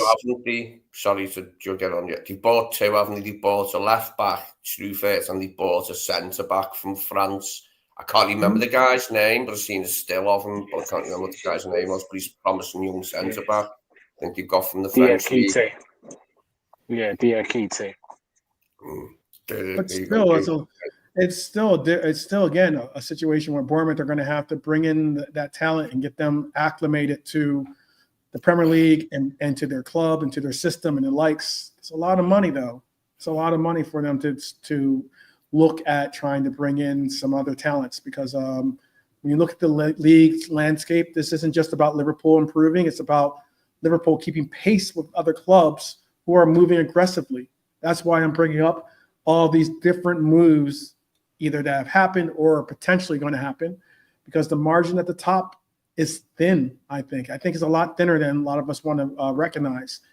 The more firepower our rivals have, the less room we have for error. And it's only 38 games. So go ahead, JK. You want to say something? No. For me, United, bro, the energy at the club since Fergie's left has always been one of, we're Man United and we deserve to be at the top, because they were for the 15, 20 years before that, you know what I mean? Okay. I've never worried about that. Even Smokey. Smokey's like, bun that. Okay. The dog disagrees highly. Yeah, his dog is definitely not trying to hear any of that nonsense. See, he heard Man United and he started, you know what I mean? That's why he's trading good. He's trading good. You traded well, man. Well done. Good on you. I traded him well, bro. So, yeah, man, I never worry about Man United. But saying that, their front line's looking much, much better. Come on. Cunha, and Mbebo, and Benjamin Tesco. So Dog don't agree. Sorry, mate. Yeah. You don't like it. You don't like them three. You don't like those names. It's okay. The dog's gone crazy since you mentioned Manchester United. Look, see what I mean? Yeah. It's the same, though, about, you know what what's the dog's name? Tesco. Smokey is his name. Big up Smokey. Big up Smokey. He knows Wagwan. Yeah. I was just going to say it is going to be very interesting what they did with Højlund. They still got to figure out a destination for him. It's very interesting. I mean, like, it's one and done, basically, it seems like, with a lot of Manchester United's players and the likes, and even sometimes when they get rid of some of their players that have been much maligned by their fan bases, some of them go on to show their merit and their worth. McTominay, Ballon d'Or candidate. Would you have ever thought that? Oh man. But yes, it is what it is. Benjamin Tesco, is that what you're calling him now? All right. Every little helps. I actually do want them to be frustrated in their attempts to sign Donnarumma if it's real. I prefer City to get him than United, because don't know where else they're going to look for the keeper. So this is what I want for them. They bought Trafford. Let me ask you this, and I'll let Baz answer first. Which rival summer strategy, the ones I just mentioned, you can move out PSG, but which one of those summer strategies from our rivals worries you the most in terms of being able to derail our title defense? I still think we're the better team based on experience, and we've been there and done it. But the one that concerns me the most is just Chelsea. I do like Chelsea, what they brought in. That's a team I didn't even mention it, but they are definitely Big Six. They are a team that does. Yeah, they're slowly bringing. They've got experience. They don't have that main focal leader. Yeah, that player that's been there and done it, sort of thing. But they have got a brilliant young team, and you know what? There's potential there, and you know what? I'm more concerned about them. Chelsea are the ones for me. Arsenal, they're going to be thereabouts. They bought the striker. Let's see. They've been talking, we need a striker. We'll be everything. All right, let's see now, innit? Then obviously Man City, they're just doing Man City stuff in it. They're building and they've got a great manager. But Chelsea are the ones that maybe for me might be the dark horses sort of thing. But then it's just the usual suspects because they've all invested in their teams. So yeah. Okay. Chelsea. Honorary mention for Chelsea. That wasn't one of the teams I put on there, but Chelsea is certainly a viable suggestion. How about for you, Lee? Mine was the same pick. Actually, Chelsea as dark horses because they've done good business and they look good in the pre-season and in the Club World Cup. So I'm expecting a big push from Chelsea this season. I'm expecting one from City and Arsenal too. But Chelsea look good. The loss of Colwell is a blow, but it's one they can absorb, like they do have other players. But they look good, Chelsea. They do. Well, that's what they want. That's the reason why they're also in the running for. They're also in the running for Guehi, or were at least. No, they never were. It was just linked to them about a year ago. They were never in the running for Guehi. 12. Okay. I think that when Colwell went down, you would think that would have made sense, though. I'll tell you that much. They do have a buyback clause on him, though, but I don't think he wants to go back there, even though he's Cobham born, as the Chelsea people will say. I think he wants a proper team now. I think he can do that with Liverpool. He's already Baz. Yeah, he's already said he's already rejected them. He's never wanted to go back. He's done with Chelsea, but I don't think they've put a real concrete interest. They just sniffed around. Yeah, he's they've just got about back and 100 said no thanks. anyway. They've got back, but none of them are good. That's the thing, Baz. They're all decent, good. None. Like I think was it you? No, was it Lee? No, Lee. Exactly saying about no leaders or 12. God, I don't remember which one you said it. They ain't got no leaders. They just got good defenders. That's all.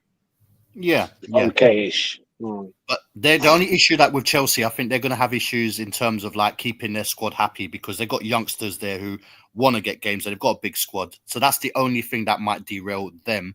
But I mean, in terms of like if they bring in a starting 11 that he's happy with and they're consistent, they're obviously dangerous.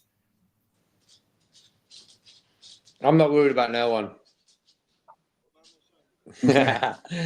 I'm worried about if we get two centre-backs and a striker in before Friday, bro. Okay. You know, Just worried about ourselves. I got you. yeah, that's it. The best way. But JK, sorry, quickly. If we don't get our centre backs in and we are left short, we just buy Isak out for argument's sake. Then does that not concern you a little bit? Like there must be one team that can potentially. Well, for me, City, bro, I reckon. You know why? Because of the experience. I think Arsenal as well will be hanging around like they do now after spending the billion. So it's either them two again. Chelsea, I don't really worry about, bro. Chelsea, not consistent in the same formation, same players all the time, this, that, and the other. So, yeah, they're going to all improve. Why? Because they've already spent a billion. You know what I mean? So Arsenal have done it, City, United, they've all spent big again. So it's going to be competitive. But as long as we don't make mistakes, bro, I always say this.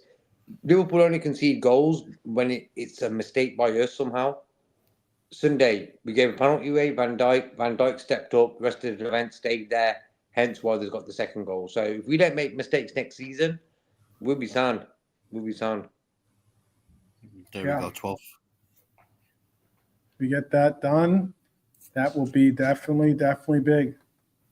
Huge. Before we bounce out of here, I did want to give a little bit of a like our moment of zen, or like a serenity moment, in a sense, you know, some positive thoughts at least, or something positive to reflect on. So it was a unique situation. It was something very unique. I saw it and I was just like, that's special. And it's something JK I know I'm into numerology. I know JK it has a little bit of superstition in himself too, with the numbers and astrology and astrology, right? I think it is. But look,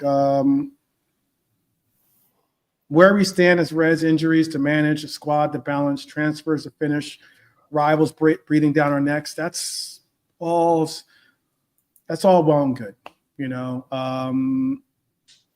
This next fortnight could be decisive. Get it right, and we go from defending champions to dynasty builders. Get it wrong, and we could be looking over our shoulder by Christmas.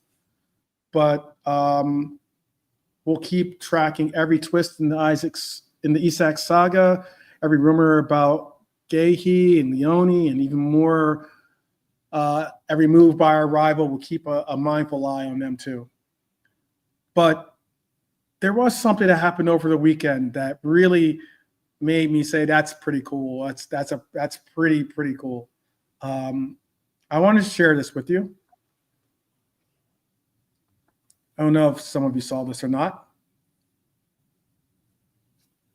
So the timestamp from when Jeremy Frimpong scored the second goal for us, right? Or the timestamp when he scored his goal was 2020.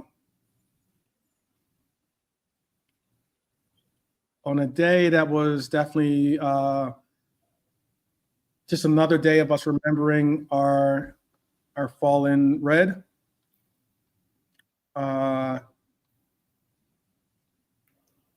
It was pretty cool to see that it was scored on the 20th minute and the 20th second. Frimpong scored his goal. I don't know if any of you guys saw that or not, and if that resonates with you or not. But I mean, like, I think that's pretty cool. I know it was pretty cool. It was almost like he was looking down or something like that on the game. Nice stuff. So, gone, but definitely not forgotten. The badge is causing all the fuss over the white kit, isn't it? That red shield around the larvae birds. It should be red, the larvae bird, and there should be no shield. But hey, we don't make the decisions. That's all we've got to bitch about this season is that bloody shield on the kit while we're winning stuff. I'll be happy. There you go. I know that's what I thought, Lady B. It's like the ego sending a message saying, I'm with you, brothers and sisters. I'm with you, my Reds. What be like? It's little things. I know that's a people say, oh, it's just a coincidence. I get that, but it is certainly a heartwarming coincidence, if you want to call it that. But it's something that makes you kind of get a little emotional about, because you start thinking about the player and how many moments he brought us as well. And hopefully there's going to be many moments that Frimpong is going to bring us also. But yeah, it was very interesting to see that 20th minute and the 20th second, and 20 seconds in, we got. Yeah, I refuse to believe that's coincidence. I'm having that one. That was a little, a little thing, like, wasn't it? He'll always be with us, won't he? Like, we'd be thinking about him this season at various points. Not all the time, but at various points we'd be thinking about him, won't we? But hopefully we just go on to really great things this season and honour him in that way. Mm-hmm. Mm-hmm. Yeah, pretty cool. So anything you guys want to bring up real quick before we bounce out of here? Because we are coming up on the 2-hour mark. I know it's I started tonight's show a little earlier, so it wouldn't go past some people's bedtimes. I've seen that I've seen a really healthy number of people in the chat today, and I appreciate that. Hopefully we can get to that 50 like minimum. That's what we do now. We try to have a 50 like minimum. It's like when you go to a comedy club, it's like a 2-drink minimum. Well, we're doing a 50 like minimum here. So hopefully, whether you're watching this on X or YouTube, you click that like button and do us the privilege of and do us the privilege. Like it. Yeah, stop the crowd from singing. It was a powerful moment. Powerful moment. It was. You know what I mean? And yeah, sorry. I feel really, it still affects me from this day on how it's all happened. And you know what? I do believe that, he's always there. And even the shirt, the shirt is still in the training room, in the team's room. Do you know what I mean? They still put it up even at Anfield. Do you know what I mean? So he's there with us in, his spirit is still there. And that was a very touching. Yeah. I think his kit is I think his kit is like the biggest selling kit, or one of the, it's definitely one of the top 3 highest selling kits is his kit. And big up, what's his name? James Milner as well. He changed his kit as well for the number 24 for Jota. So, there were a few little, small-minded people at Wembley the other day, when they were, making chants and stuff like that. But, majority of the other fans, have been all respectful. So yeah, big up to them, and God rest Jota's soul, and bun Arsenal, bun United, bun Man City, and bun Everton with Jack Grealish. That's what I wanted to say. Yeah, it looks like Jack Grealish might be an Everton player soon enough, because he signed already. He signed earlier on. Yeah, he signed earlier on. Okay, because I know that he was originally it was the price tag of his with his salary was a little bit excessive, but they ended up working it out, and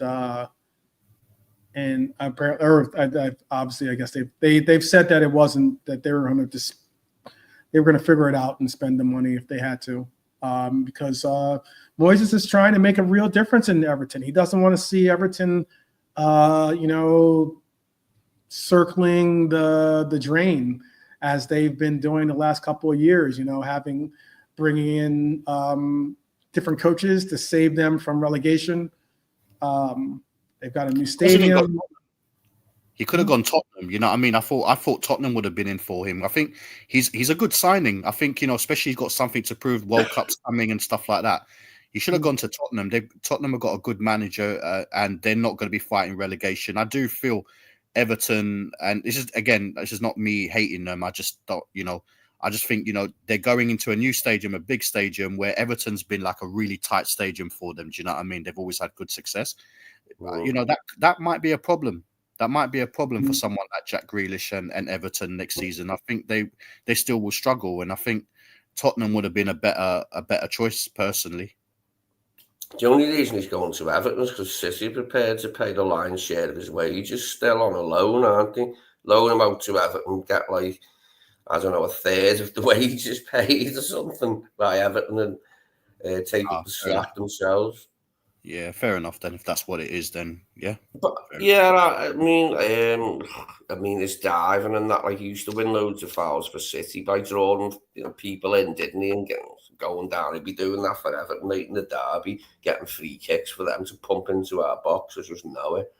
But anyway, I'm not exactly bothered by like the prospect of a slightly better Everton. We can handle them. I still think we've got a score to settle against them this year. I'd like to see us not only beat them, but beat them very handedly, considering what occurred last year with our fixtures against them. That was horrible last year. That really done me head in. I mean, it was really apparent that Canate was nudged when he went up for that header, wasn't it, by Decore? I mean, how that stood, I'll never know once they looked at it. I mean, it wasn't the biggest nudge, but it was clever. It was noticeable enough to pick that shit up, mate. It's noticeable enough that no one's ever really said that Ibu was a diver, and it was noticeable enough that it impacted Ibu, in his jump. He was going to get that ball, and then he was nudged and couldn't get it, and the rest is history. And Tarkovsky, of all people, after what he did to McAllister earlier in the game, the shit back. He shouldn't have even been in the game. He shouldn't even been on the pitch, the twat. He supports Man United as well. You know what I mean? Nasty piece of work, man. Yeah. Terrible tackle. What's the point of a VAR and stuff? Like, after the game, they could have said, we had a closer look at that incident. You get a 5-game ban for that. You know what I mean? Sort it out. It was not sure. Then that would mean that they're admitting they're wrong. Just like it been planted when he hit it. That could have ended his career easily. Easy. And it's true what you said, 12. They don't like doing that. We were wrong and we apologise. They don't like doing that. Hence why Coote today, I think he's banned for 8 games or something. The guy's a Joker fan. Distant Klopp, I think from that Klopp incident. Yeah, I found out today he's missing 8 games and that. So, I'm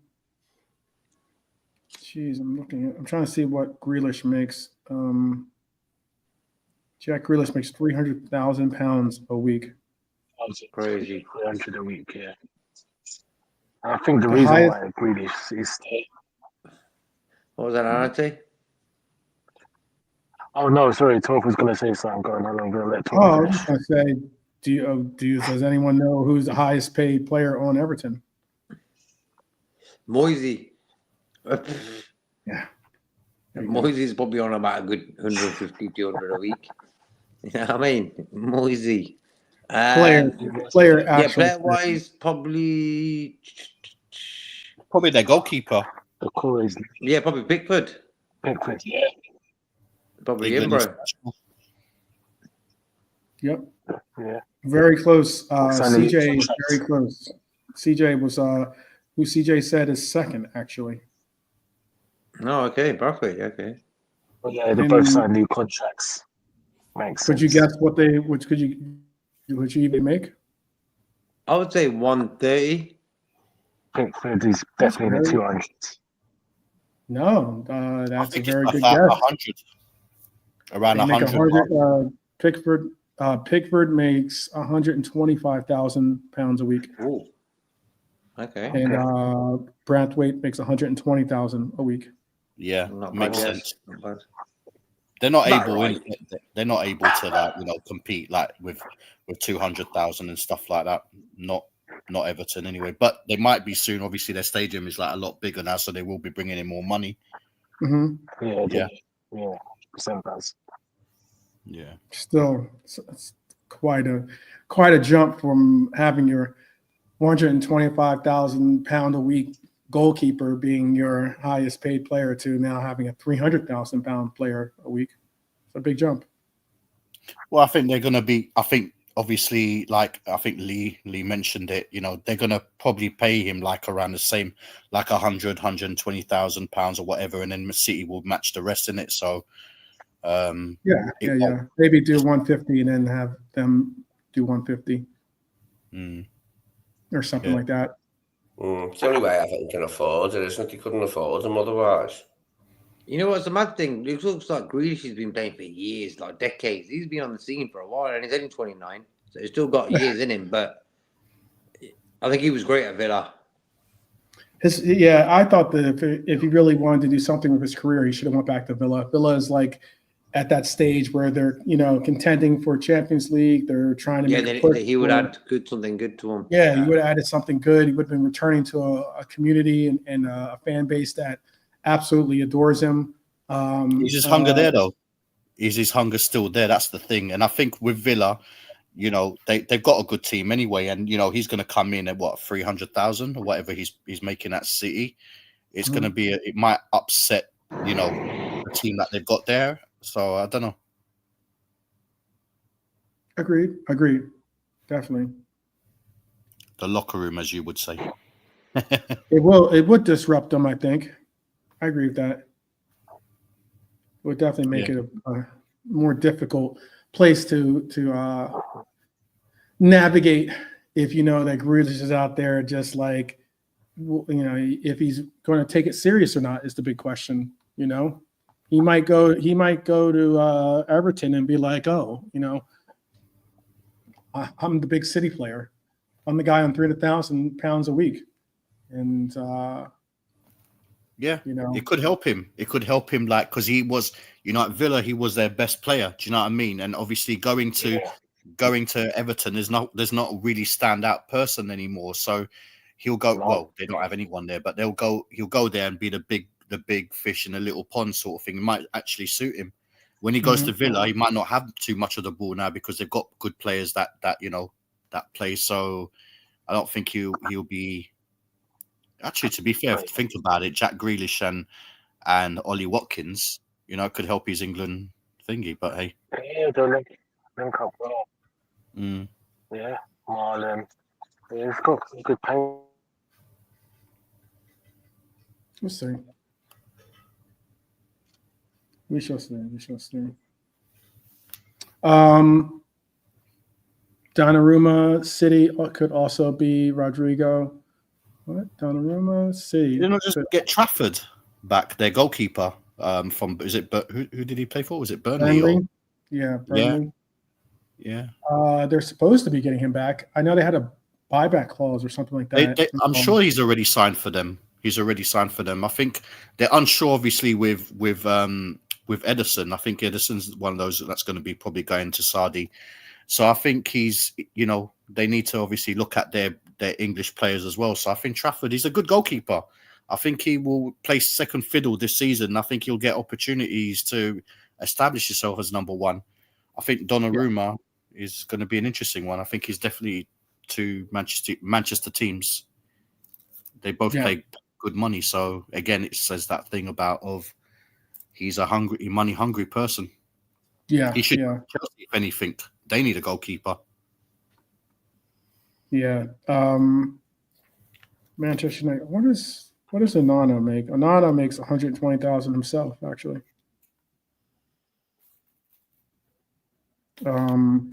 Pops has joined us. Just got done all the big time number crunching. We got Pops. Big up. Probably getting his mic. Pops' mic is on, but I don't know if he's speaking or not. Yeah, if you can hear us, Pops, we can't hear you. But big up anyway. Big up to Brian, Anfield Irishman. Is saying City is clearing house. Foden should leave too. Go do something different. He's a City man. Where would that destination be? And what would be the price tag put on Foden? He'll be abroad. I don't think he plays in a Premiership. You know, he'll do good at PSG or something like that. Don't think he gets into Real Madrid's team. Could be a Barcelona, but they don't have money. Phil Foden making 200 and Phil Foden's got 2 years left on his deal. He's making £225,000 a week. That's quite a lot. It's a nice bit of change. I mean, he is the returning or a year separated. So now it's 2 years separated from being player of the year. I don't think you know something. I mean, has he really been that brilliant over a consistent season? I think he had a great season. Was it the year before last? It was good. It was good, but he's got good touches and stuff like that. But he's always been second to Kevin De Bruyne, isn't it? Really, when you deep it. I mean, last year was his opportunity to step up, and he was a mega flop. So it'll be interesting to see what he does. Mega flop? You go as far as to say a mega flop, huh? What, Foden last year? Yeah. Bro, I don't think he was that impressive. I can't lie, compared to the season before last.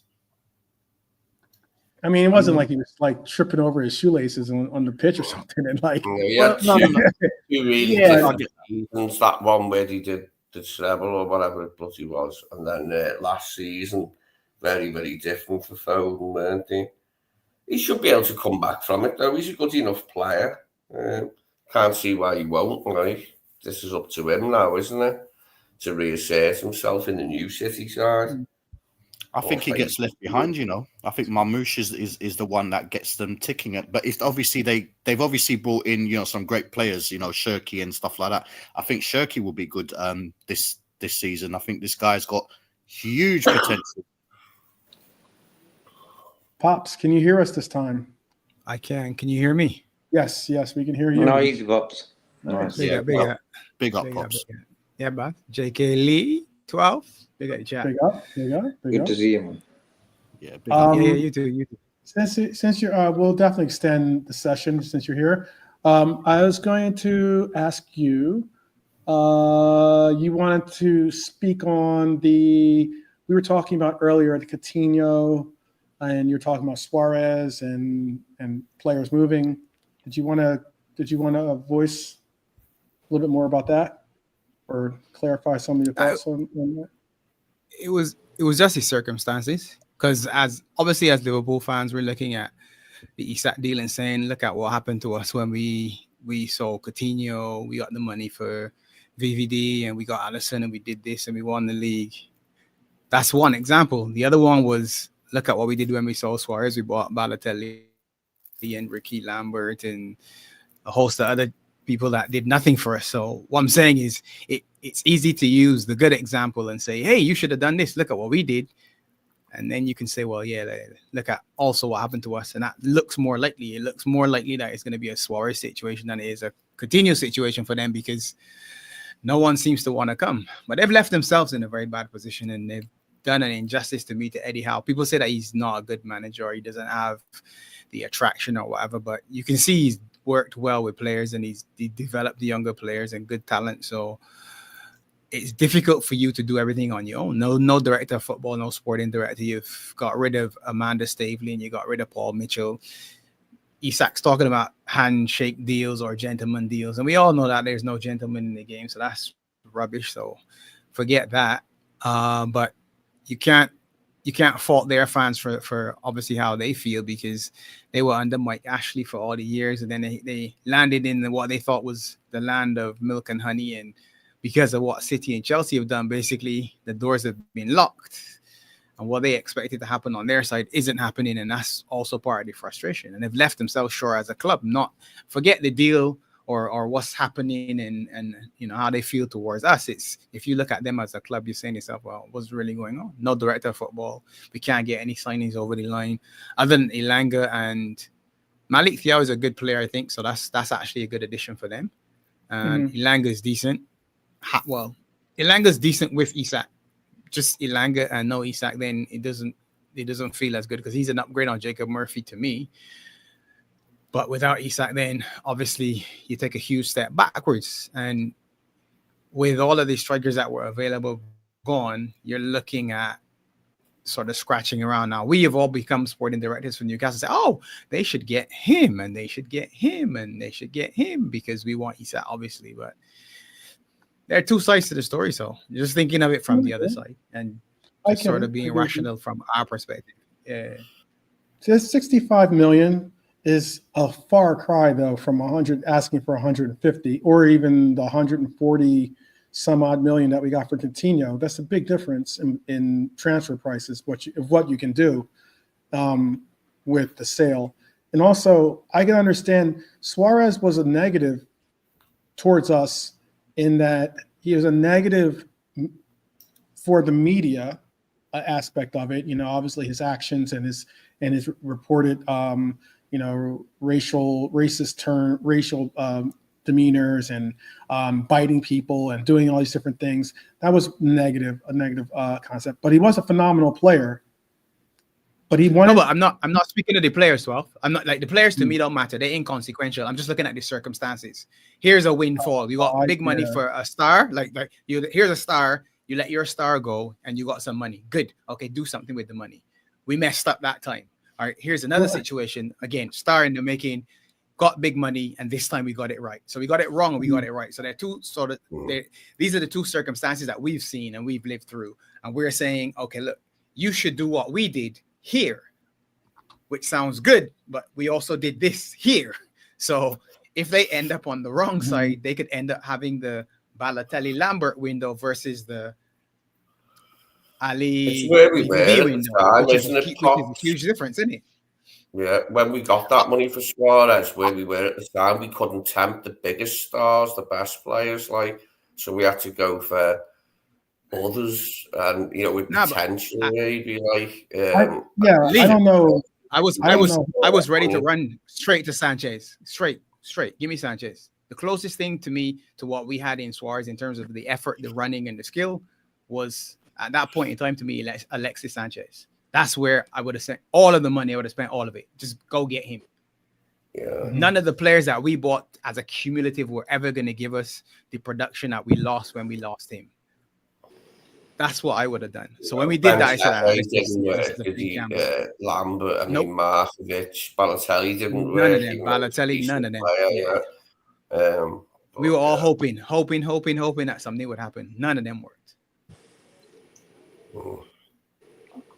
And that looks like where I can understand. Let's say they take 125. Go on, 12. I was going to say, I was just taking a look at that. I was taking a quick look at who we spent the money on from that sale. Lallana was one of them. Adam Lallana, 25 million. Dejan Lovren, 20 million from Southampton.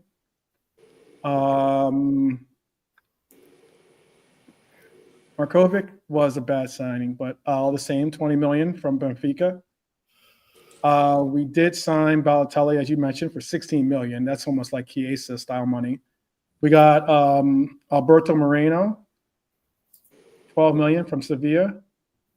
But we also got a player that did make somewhat of a difference. He might not have been a starter. But because of that Suarez money, we also signed a player from Lille for 10 million pounds. You know who that player was? Anyone? Bueller? That player would be Lord Divock. That player would be Lord Divock. And we also picked up Emery Can as well. Emery Chan as well.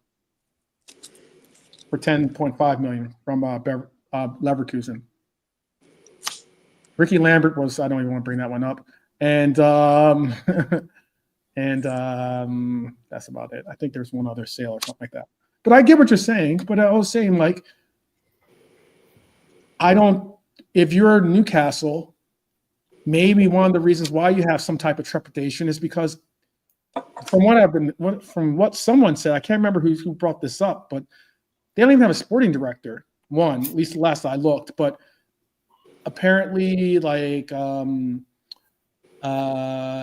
said Eddie Howe's son is doing the sporting director duties for them or something along those lines. They had Phil Mitchell, Nah, he's not. Mitchell, didn't they? Yeah, he left in June. But And he was a good sporting director. Just didn't work out at Newcastle because they might have all the money, but they don't have a strategic plan. They don't have the infrastructure. Not yet, anyway. 100%. When they do, they'll be naughty.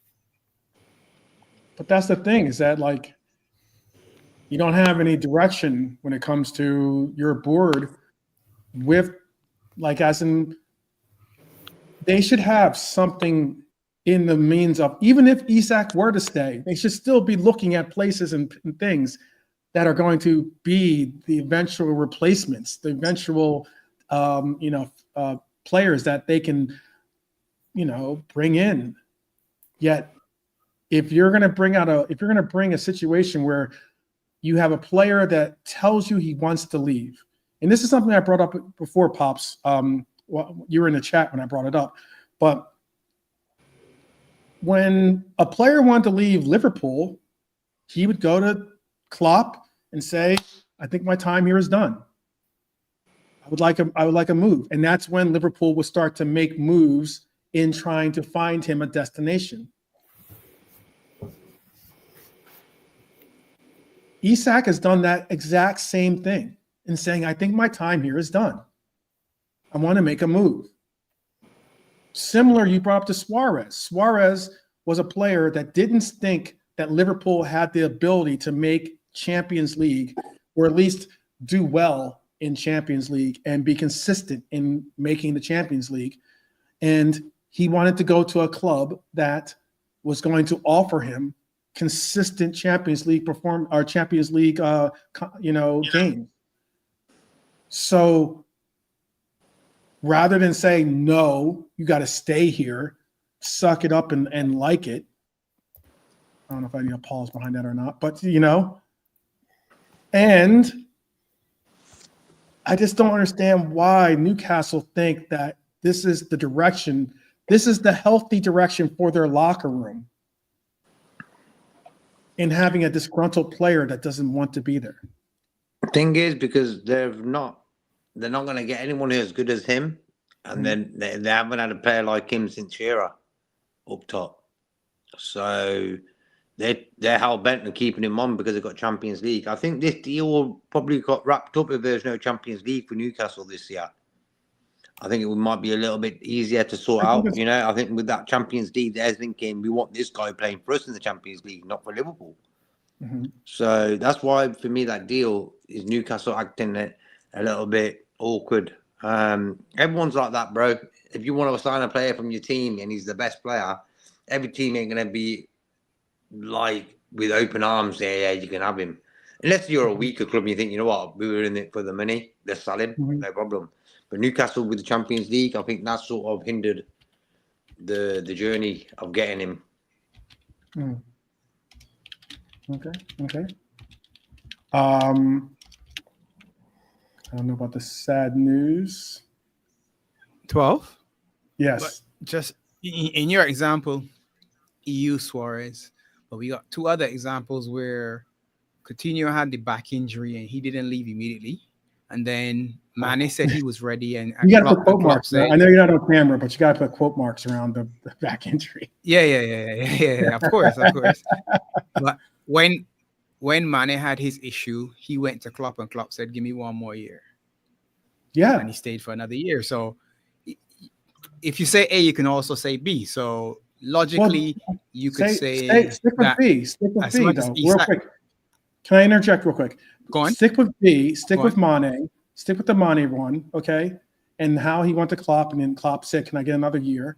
And if anything, there have been reports that said, I know Brian has mentioned quite often about how apparently Isak had approached Newcastle and told them that he wanted to outlast Summer, but maybe Eddie Howe says, "Give me at least one more year from you," and that's why he ended up staying. Maybe that's a scenario. And yet here we are a year later, and they're still saying no. It may have been, and I'm just speculating, that he had the deal or he had the discussions with the director of football, Mitchell. So again, the gentleman's agreement was with the man who's gone, not necessarily with the manager. Mm-hmm. So maybe it's news to sort of Eddie Howe. I mean, here's the one question that ultimately I have. I think Eddie Howe and our guy Hughes are friends. These are actual friends, right?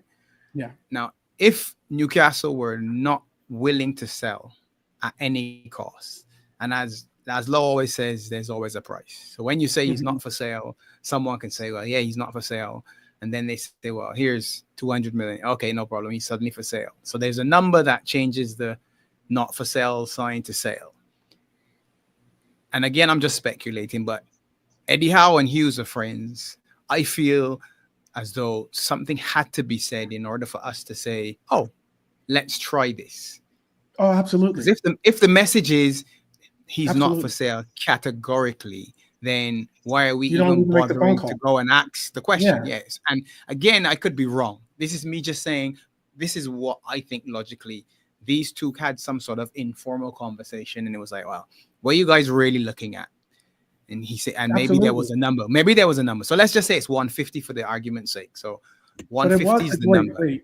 Before Let's you just even say, go, just for argument's sake, but let's it just say wasn't- that, but right? The reason why I categorically think that 150 was never the number really is because there's no way you go into a conversation knowing the number's 150 and you offer 40 million pounds off the mark. That's not even a negotiation. That's like that's one of those things where it's like, "Thank you for coming and have a nice ride home." Like, it had to have been somewhere in that 10 million pound range of plus or minus, so that you can negotiate into a compromise place of, you deal with numbers all the time, of being able to say, "Okay, you want 120, we offer 110. Okay, we get closer, we settle on 115 or something like that, or 116 or something." And that's the only, and there's got to have been a 120 was the number originally told. This 150 number, I think, is them now trying to save face. That's just what I wanted to interject. Okay. I mean, again, I could see 110. Let's say you did have one, not you, but Newcastle had 150 as their number, and we said 110. So that's $40,000 either way. That's 40 million. 40 million. Sorry, 40 million either way, depending on how you want to look at it, is say 20% up or down. Because to me, 10 million isn't a number that we're discussing. If we're at 100 million, 110 isn't a big conversation. If I'm coming with 100 million, 110 isn't really a big, you get what I'm saying? It isn't a big conversation in terms of negotiation. To say, "Oh, it's 116 versus 120. So but somewhere along the line, something had to be said in order for us to have the discussion, in my mind. Otherwise, none of this makes sense to me in the least. None of it makes any sense. And yes, I think I personally don't like all of the, "Oh, he's gone on strike and he's gone to train and now the fans are burning the shirt and all that." That's just rubbish and noise for me that I'd rather not have. They took his number. They took his kit out of the. Apparently, they took his kit out of the, like, being a kit you can buy. That's crazy. Because to me, I'm making money. If you want to buy the kit for a man that is likely to leave tomorrow, I'm still selling it. I'm selling as much as that as I can sell. Keep it going. Yeah. I don't know. I don't know how many people are buying Isak. If you're buying it to burn it, I'm selling them. If you're buying them to burn, I'm selling buying it to burn it. Yeah. You want? If you're buying it to burn, no problem. If you want, if you just want to waste money, that's fine. But to me, it's just weird. The saga is just weird, and it's tiresome now, to be honest. And it's probably it's most definitely worse for the Barcodes fans of the club. They're saying this is horrible. And we're sort of smiling, saying, "All right, hurry up and get our guy down because we have things to do." That's That's Yeah, just sort I of the said earlier, I think fans. they're a bit more annoyed by their own club's shortcomings, but they're taking it out on us, like, for wanting to buy them. But they're a bit more annoyed, I think, at their own club's shortcomings over this, like, and not lining up suitable replacements, like, before like, we got to the summer. It's not been good for them, and I do feel a little bit of sorrow for them, not much, like, but, you know, I understand it in that way. I just hope that they can get some of the players in that they want from here on in, so it can facilitate his move to Anfield, because that's all that's holding it up now, is them getting some replacements. I don't know if the panel agrees with this or not, but I think that there are more of your true Geordie mindsets out there than we are possibly willing to admit. And what I mean by the true Geordie mindset is that I think there are people out, or fans of Newcastle out there, that are basically frustrated, upset, maybe even jilted at the thought that they can't do what Manchester City did, which is spend frivolously and wildly on whoever they wanted to, and whoever they like to bring in. They can spend all the money they want, and because they can't, and because of those reasons, you've heard a lot of these Newcastle United fans all of a sudden talk about, oh, PSR is bad, or FFP is terrible, and all these other different things, despite the fact that PSR doesn't just exist in the Premier League. PSR exists in UEFA. So there is a Champions League PSR, or FFP, however you want to reference it. And there is a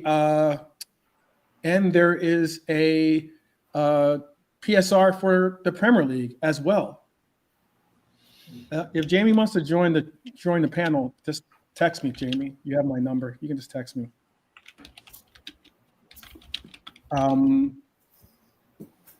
But you get what I'm saying? Like, as I think there's more. We listened to the rant. I don't know if you heard the rant. I know I played the rant that he went on to Lee and to JK. I think Lalante was listening to it as well. But the true Geordie mindset is just that they're just bitter. They're bitter that they can't do what Manchester City have done. And they're not, and by that they will never establish themselves to be a destination, because let's not get it twisted. Manchester City, before they got the new ownership group, was never a destination city or destination club. Manchester United, different story, but Manchester City was never a destination club. I find it faintly ludicrous that some of them are labelling the new PSR rules as corruption by the Premier League. Corruption? Come on, mate. That's what it's there to snuff out. It can't be the thing it was implemented to get rid of. What's that about? Corruption. Get a grip. It's a sad state, though. I mean, again, I don't know if the panel completely agrees with what I had to say there, but I just think that that's what it's become. And now, because of that frustration, they take it out on others in the Premier League. Of thinking, you get your Alan Shearer saying, "We're not a feeder club." Remember that quote that I brought up by him? We're not a feeder club. You pretty much are. But that's the image. You are a feeder club. Fans, sad to say. But that's what you've got, a situation where not much talent is looking to go to Newcastle as a destination.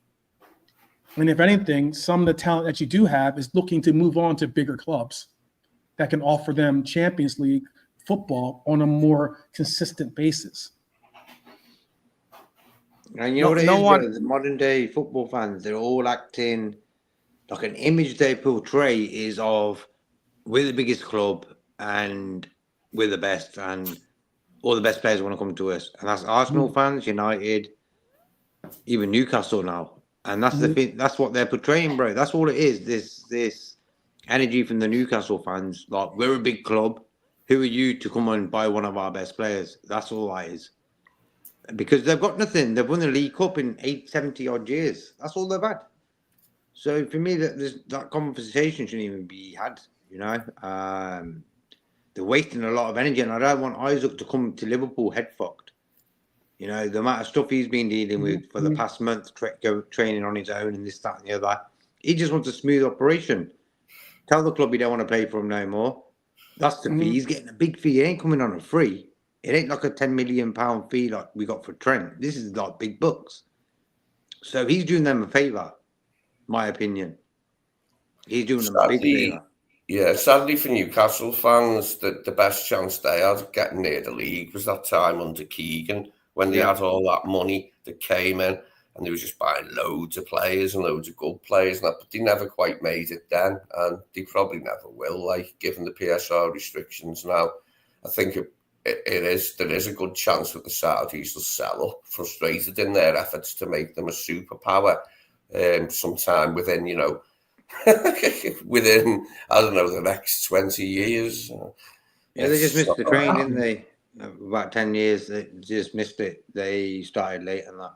But that's not our problem. Yeah. You know what I mean? At the end of the day, even though I'm not a big fan of FSG, we run the club right, hence why we got big money to spend now. We had enough windows, we didn't spend nothing. And I don't understand how these football fans are so blinded, like, how can Liverpool spend that and that? And like, bro, if you haven't noticed, in the last 3 years, we've had one window where we spent, like, come on, I thought you know everything about football. Yeah. They don't know nothing of these people. What did you, Pops, you wanted to add something. What were you about to say?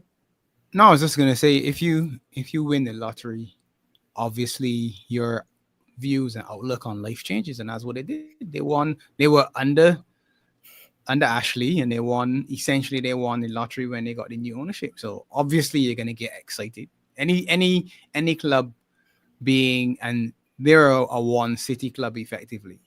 So as much as other people might think that they're not big, they themselves think that they're big. They got 50,000+ every week at the stadium, and they got the richest owners in the game. And then he said, well, look, we just saw Chelsea's done their thing with Abramovich. City came along and did their thing. So now it's our turn to sort of do our thing. Yeah, and exactly. It feels like what they're basically looking at the cartel, as they call it, depending on how you want to call it, right, the big six or whatever. Right, you all have locked the door on us by sort of shutting all of the loopholes. And he's saying, well, yeah, that's the idea, because what some clubs have done is sort of looked through each of the contracts with a fine-tooth comb and say, if we do this, it can work. If we sell the car park, if we sell our women's team, if we come up with this sponsorship deal. So bit by bit, I guess the rule makers or lawmakers, or we want to call it, have been saying, all right, for every action that someone else has done, let's do something different to counter that. Now, what you really need to do, in all honesty, is find some clever lawyers to say, all right, how do we get to move our money in? Or just say, all right, here's what we have to do. The project has to be longer than 1 or 2 years. It has to be something that's going to take a little time. And obviously, again, you win the lottery and someone says to you, all right, you're a multi-millionaire, but you can only spend $1,000 maximum every time you go out. And you say to yourself, well, how does that help me? I just won a lottery and now you're restricting what you can do. So it's obvious there's going to be a sense of frustration. And then what you have is the champions knocking and saying, yeah, so you can only spend a couple thousand when you go to party, and we're actually going to take your best player as well. And we're kind of saying, yeah, we're doing you a favor, Isak's doing you a favor by taking, by giving you this money so you can rebuild.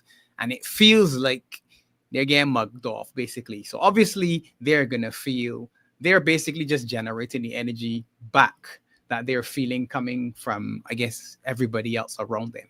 Because Liverpool have bullied you. Yeah, Liverpool have bullied you. You've been mugged off. So the highlight, the headlines are painting us in a picture of doing certain things. Some of our fans and content creators are doing the same thing. Sort of say, yeah, man, we did it. And sort of reveling in that moment. So obviously their fans are going to have the opposite feeling, which is, yeah, we hate y'all. We hate everything that's happening, bun everything. And that's basically where you're getting back. Right. Somewhere in between, you can find some people that are willing to have a sensible conversation, but that's really what it is. That's what it really is, because I know there are some that exist. There's been some cool Newcastle fans that joined the chat of this channel. And also, let's not get twisted. Newcastle doesn't have a global fan base. So it's not like Newcastle has some outreach globally like the ways of some of the other clubs that you're mentioning. But at the very same time, maybe rather than get angry about how the system is and how it's set up and how it's most likely never going to change, because just to accommodate your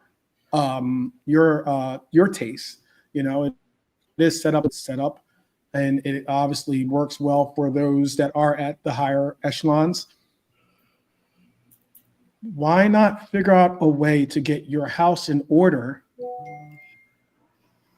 and do something by getting the right people involved in the process, that can bring you success under the terms that you're speaking? Like, that's too logical. That's the logical thing to me, and to say, yeah, that's too logical. That's the problem. That's too logical. Too logical. Okay, I got you. Yeah, that's not that. There's no emotion in what you just said. Everything that we're talking about is just emotional, not logical. Logically, you'd say, yeah, we need a technical director. We need this. We need that. These are the things that you need in the back room before you can proceed. You don't have any of them things. So obviously you're in chaos. But I'm not interested in that conversation. My conversation is, I hate y'all Liverpool fans and I hate the Premier League because y'all are messing us up. That's the emotional conversation. You know what I'm saying? Easy way. That's the easy out. Yeah. But I'm saying, you know what? If you want to do stuff, hey, spend money, like, rather than have your big Italian players that just come, they're getting tours of the club, rather than have them say, no, you know what, AC Milan's gym is bigger than this gym, is better than this gym too. Like, how about have it where, like, you have the facilities, you have the new facilities that maybe attract attention towards players wanting to play in those facilities. You have the back room that has the knowledge and scouting and everything else, the number crunchers that can bring in the talent that might not be, the Lewandowskis or, the big names of the world, your Hollands and the likes, but are players that can make a difference by you developing those players. You said you have Eddie Howe as a good talent developer. Well, fantastic. Start doing what Chelsea. Brighton's not nearly the level of club technically as Newcastle, correct? But Brighton have had certainly an incredible level of talent go through their club. The difference is Brighton's looking to sell that talent and make money. If Newcastle were to take on the same direction as the Brighton, maybe they could keep that talent, develop that talent, and become a better standing club. I don't see why that's not the thought process, because it's not impossible to do. It's just a matter of they won the lottery. Yeah. Did you hear the won shite No, that's true. Yeah, let me be honest. They won. You're doing the Dave Chappelle. I'm rich. Yeah. That's it. They won the lottery. Because again, you made mention just now of global fan bases, and JK leading the line to all of us can appreciate. Chelsea didn't have a global fan base 20 years ago, if you want, or 25 years ago, however far back you want to go. Pre-Abramovich and the money coming through, there wouldn't be that club. So again, they're looking at what's the models that have succeeded with the lottery winning, not, let's do this the right way, like Brighton or Bournemouth. That was never on their minds. They were always going to do it the other way until they were stopped by the new regulations. And this is what's painful for them. They come to the slow realization that having been owned by the richest man in the world means fuck all. Basically, with the nuclear star rules. The quick pushback I would say too, though, is that I get that. Yes, the global fan base grew under Chelsea when Roman came. The global fan base grew when the new ownership group came in for City. However, at the same time,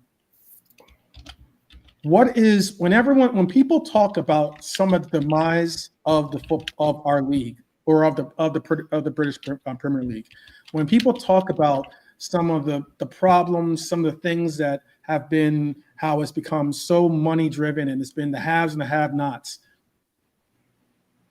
What teams and specifically what ownership groups do they reference when they say this was when this problem started to emerge. This is when that problem started to emerge. The PSR and FFP weren't created just because they were just willy-nilly. They figured, hey, this sounds pretty cool. Let's throw this into the mix. Mm-hmm. Chelsea changed the landscape when Abramovich took over with his oil money, and United were able to keep up with them only because they had such great, advertising. They built themselves up by that point. Like when he took over in the early 2000s, they were already built up, and they could go toe to toe with them, but nobody else could, mate. It was them two. Wenger tried, didn't get very far. We tried. It's impossible. But that's what I'm trying to emphasize, is that these things were put in to help your Sunderlands. This thing was put in to help maybe a QPR rejoin the league. These things were put up for Leeds to actually be relevant. These teams were put up for these smaller clubs. I don't know if Leeds, you want to say if Leeds is a smaller club or not, because Leeds has got a pretty historic background. But I mean, there's a reason why Leeds has been floundering the way that they have, because of ownership and the way that ownership ran their group. Ran their club, and the reason why they ended up falling into the championship. And then what PSG have done to the French league, that used to be a good competitive league, that mate. And okay, some teams would dominate for periods, but now PSG all the time, yeah. Say again? Lee was on about how PSG have just sort of ruined the French league, you know what I mean? It's true.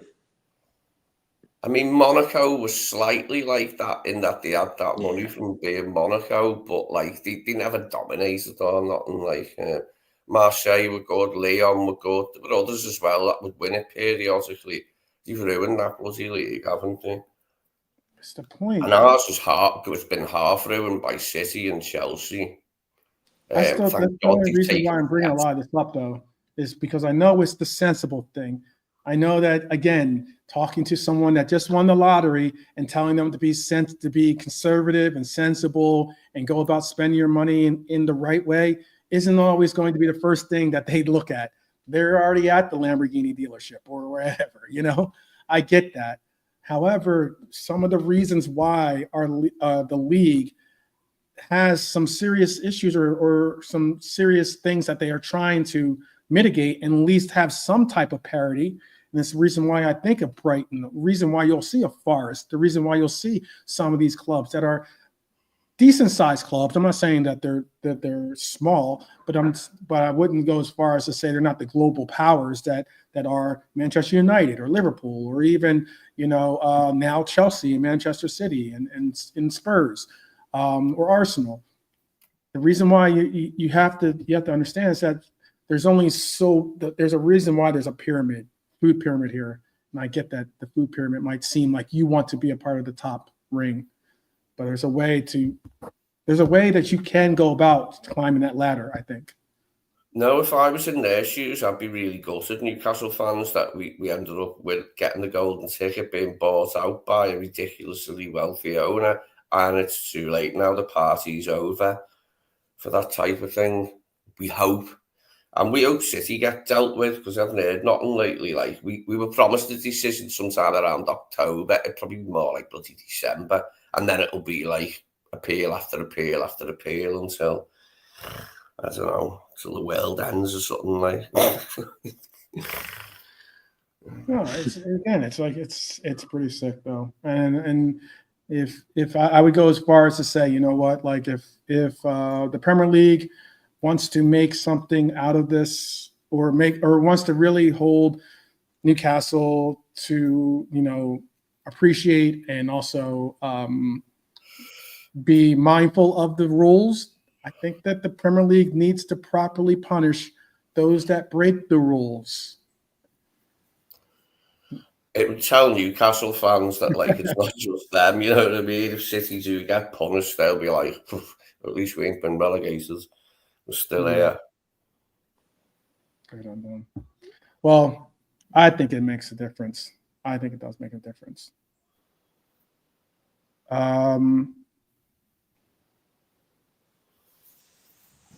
Yeah, I think it does make a difference. And it's the reason why Champions League, even if the leagues weren't going to regulate themselves, UEFA said basically by doing what they did with Champions League and having a PSR, they have a PSR for their own tournament.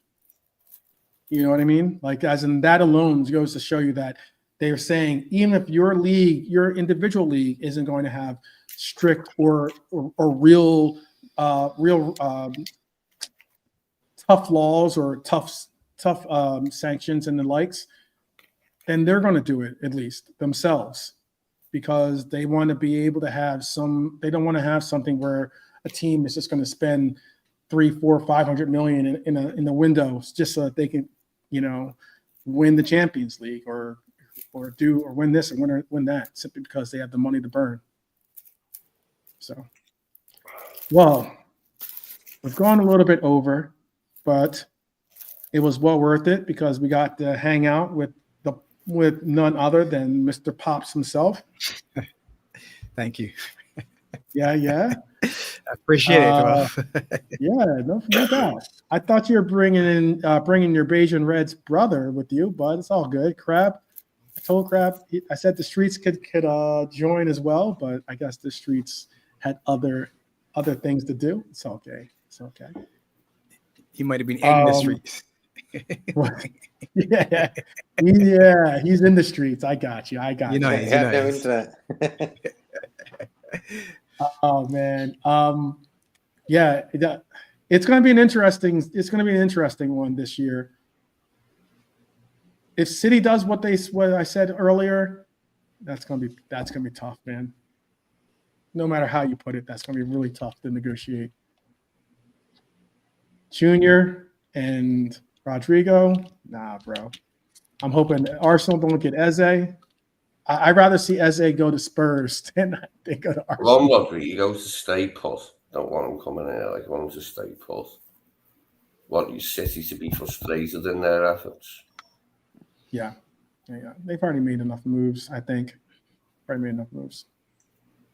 Oh, if you haven't gotten your fantasy football picks in, definitely get them in soon. We're running out of time before the season starts. I know because I just put together my own little roster for the league. So yeah, we'll see. Let me see if I can get you the code real quick. If you're in the league last year, all you have to do is sign in to the fantasy football league, and you'll be already in the league again. Because I didn't sign up for this league, but I saw by signing in, I was there. But let me see if I can add this real quick. Pops, are you doing a team? No. I can't do it. I can't do it. Why wouldn't you do one? I can't support other teams. Ultimately, that's what it is when you do a fantasy, right? No, it happens, isn't it? That's how I play it. Yeah. Like they can do what they want. You know what I mean? I don't want Haaland to score, but I'll have him in my team. I will admit that's good. That is valid. I had Bruno. Originally one of the things I had was Bruno. Hold on, let me take this down. I had Bruno Fernandes as on my team, and I'm like, this doesn't feel right. You can't have a Man United player, bro. That's the code of the fantasy. There's no way, 12. You can't have a United player. Never had one. Way. No way. I'm leaving the channel. I'm leaving. You can't have Bruno in there. Hopefully you're still able to hear me because I just spilled water on my keyboard. Yeah, that's what happens when you put United players in your team, bro. If I can find the image.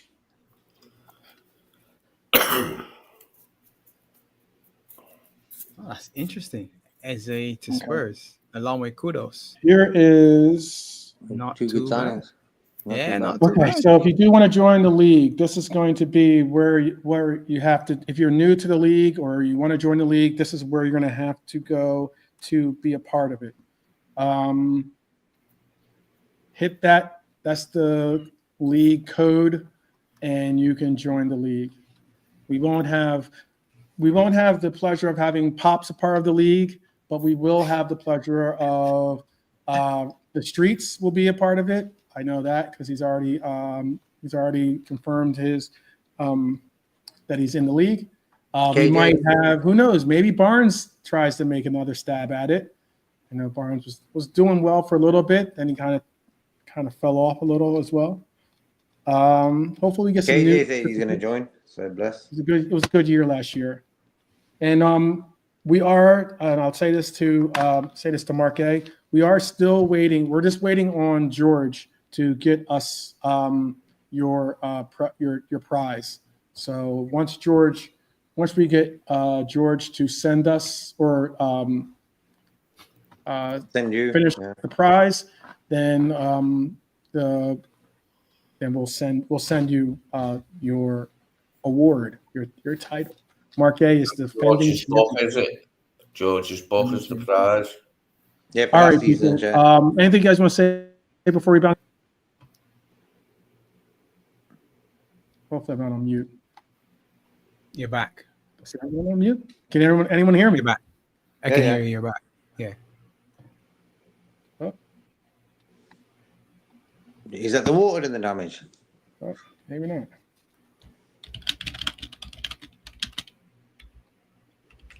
I think you can hear me, but Yeah, we can hear you. We can hear you. okay. Can you hear me now? Yeah. Okay, sorry about that. Yeah, I spilled. Sitting here trying to shake the water out of my keyboard. And get the hairdryer out. Yeah, man. Like, no bueno. I know, Smokey. It's not good. But yeah, is there anything you guys wanted to bring up real quick? You only got like 3 minutes left. I'm gonna end the stream here. Anything you guys want to say? You want to say goodbye to anyone? Say thank you to Big up to the chat as always, man. Big up to the chat, keeping it lively. Always. Yes. Always. Yeah. Big up to you 12, Lee, JK, and Nalante, Lady B, Go ahead, bro. and everybody else I was on. Thanks for having me on. Okay. Nalante, you want to give a shout? Lee, you want to give a shout? JK? Yeah, just thanks to everyone in chat. Thanks to everyone on the panel. See you again. Cheers, everyone. Okay. Same as, bro. Blessed for the channel, the panel, and the chat as always. And join the Fantasy League football. Yeah. Code's there on the screen. Yeah. I think Pops is understand. going to make a team now. Yeah, I hope. Yeah. It's tough because I would just pick all Liverpool players, but you're only allowed to pick three players from a team. So it's always interesting. Have you done that? Yeah. Yes, I have picked out my team. So I've picked 3 Liverpool players, 100%. Oh, 100%. Bruno's a good pick if you have picked Master Splinter. He's always a good one, isn't he? No, I tell you, I had him originally. I was trying to put together because it's tough because you get a certain. We're not doing a draft type thing where you head to head. You're playing it where you can pick.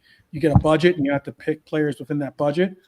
And originally, I did have Bruno in my picks, and I was just like, I feel dirty. I can't do this. So I had to drop him out. So it is all good. Unfortunately, I do have Manchester City fans or City players in my lineup, not United players. But all the same people. We are about to bounce keyboard out. That, bro. I know. I'm struggling with this keyboard. Yeah. Yeah. Yeah, you know what? The draft is always a fun one. I've done drafts for like the NFL. I've never done that. Mm-hmm. Where like but the only thing about a draft that's kind of pain in the butt is that everyone has to be available for the draft. You know what I mean? Like all 20 of us have to be, or 30 or 40 or however many people are in the league. We all have to be available, or either that or the computer's going to pick your team for you. It'll auto pick, but like you'll in a draft, it'll be like there's no budget. It's just picking players. So you can just pick a bunch of players, as they go on. But only one team gets that one player. That's the difference. So you couldn't have 4 teams having Salah on their team. You'd only have one team having Salah. Okay, interesting. And then the other difference is you end up playing. It would be every week you play a different team in the league. Mm-hmm. Right? So we would have obviously we'd have each. We'd go head to head against each other, and then whoever gets the most points gets the win in that head to head matchup. Mm-hmm. So yeah. Maybe thinking maybe I'll do it and play against Rasta Grub, innit? Yeah. That'd be cool. Maybe we'll try to put together a draft league, maybe if people are interested in that one. But it's got to be quick. It's got to be soon. So definitely get that going on. We're at the 3-hour mark, people. We're going to be out of here. I'd like to thank everyone for joining us. Big up to Pops for joining us. Big up to Nalante, Lee, JK. Big up to Baz, who was with us earlier. Big up to everyone that was in the chat. We had like close to 80 people, 80 to 100 people in here at some points. So big up to each and every one of you. Hopefully you subscribe. You'll get the next one that we got coming up for tomorrow. And other than that, as simple does, people. Up the Reds each and every time. We will see you tomorrow, and definitely take care.